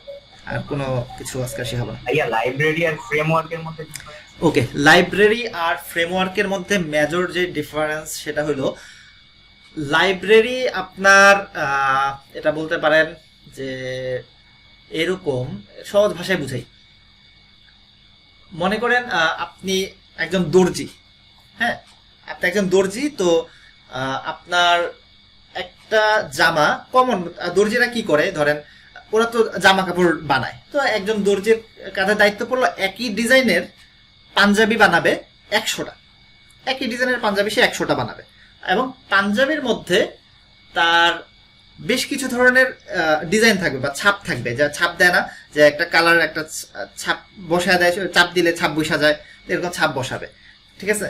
তো সে কি করছে, এরকম ছাপ বসানোর জন্য সে কয়েকটা ছাপ বসানোর জন্য কিছু তৈরি করছে, মানে ছাপ বসায় যেগুলো এগুলো বানায় নিছে, যে একটা রঙের মধ্যে জাস্ট একটু বসাইলো, ধরলো, ধরে পাঞ্জাবির উপরে চাপ দিল, ছাপ বসে গেল।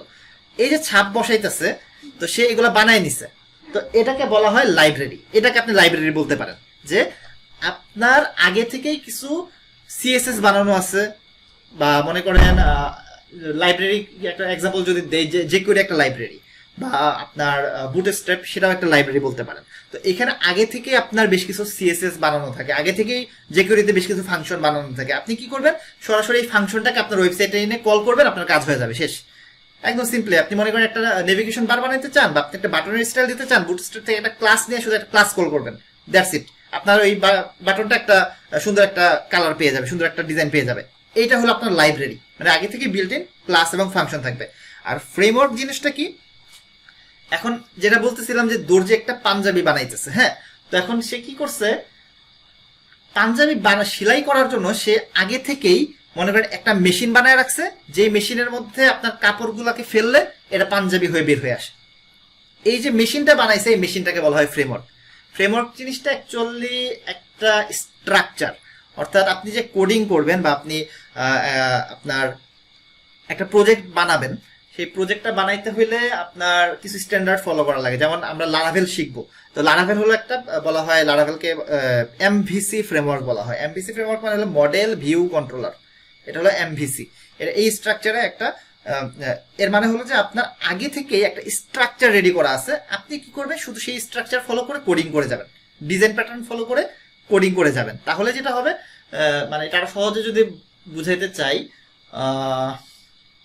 আপনার যে ফ্রন্ট এন্ডের কোডগুলো, HTML CSS এর কোডগুলো, সেগুলো থাকবে আপনার মডেল ভিউ কন্ট্রোল, যেটা এমভিসি। ভিউ এর মধ্যে থাকতেছে আপনার ফ্রন্ট এন্ডের ডিজাইনগুলো। তারপরে কন্ট্রোলার, যেটা কন্ট্রোলার হলো যে আপনার ফাংশনালিটিস, মানে পিএইচপি এর কোডগুলো, ফাংশনালিটিস গুলো থাকতেছে আপনার কন্ট্রোলারের মধ্যে। আবার ডাটাবেজের সাথে কানেকশনের যে কোডগুলো, পিএইচপি কোডগুলো, সেগুলো থাকতেছে আপনার মডেলের মধ্যে। এই যে একটা স্ট্রাকচার ফলো করে বানাইতেছেন, এই স্ট্রাকচারটা লারাভেল আগে থেকে রেডি করে রাখছে আপনার জন্য। এটা হলো ফ্রেমওয়ার্ক। তো এটা সুবিধা কি, সুবিধা হলো যে আপনি যখন একটা লারাভেল একটা প্রজেক্ট ডেভেলপ করবেন, অন্য ডেভেলপার এসে আপনার এই প্রজেক্টে কাজ করতে ফ্লেক্সিবিলিটি ফিল করবে। সে তো জানে যে আপনার কোন জায়গাতে কি আছে না আছে, সেটা কিন্তু সেই লারাভেল ডেভেলপার জানে। তো সে হলো এই আপনার এই প্রজেক্টে সহজে কাজ করতে পারবে, যে কারণে গ্রুপ ওয়ার্ক করাটা খুব সহজ হয়ে যায় ফ্রেমওয়ার্ক ইউজ করলে। আচ্ছা, ফ্রেমওয়ার্ক ব্যাপারটা মনে হয় বোঝা গেছে না?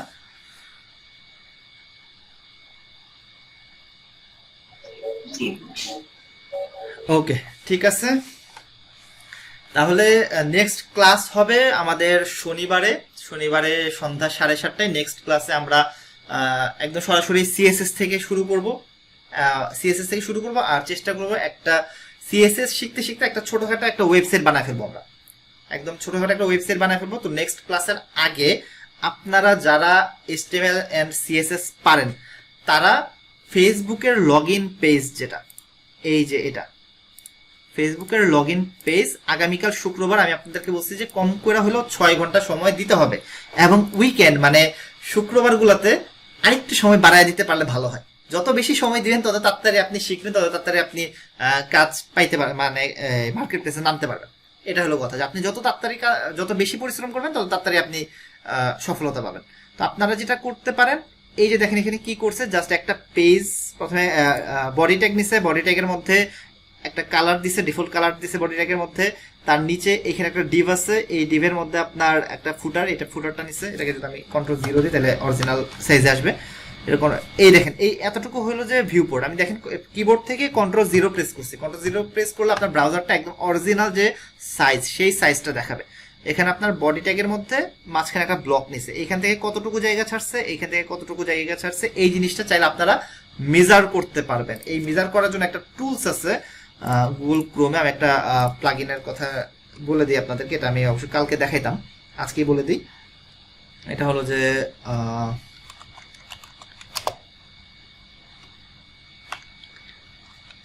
ওয়েবসাইট সাইজ মেজারমেন্ট টুলস, এটা যদি লিখি এটা মনে ইনস্টল করা আছে এখানে, একটু দেখি, এখানে ইনস্টল করে দিয়েছিলাম।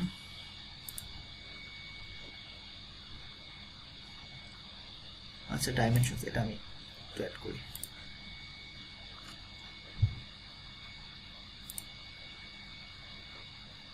ওকে, এটা অ্যাড হয়ে গেছে।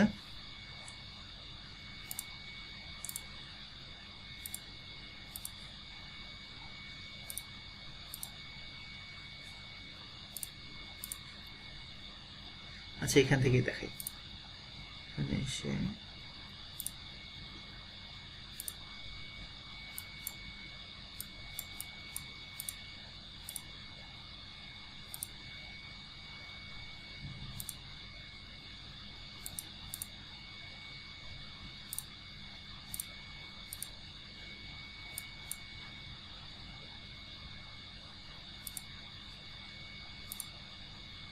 এই যে দেখেন কোন পোর্শন থেকে কোনটা কতটুকু দূরে আছে এটা কিন্তু দেখাই দিতেছে, দেখছেন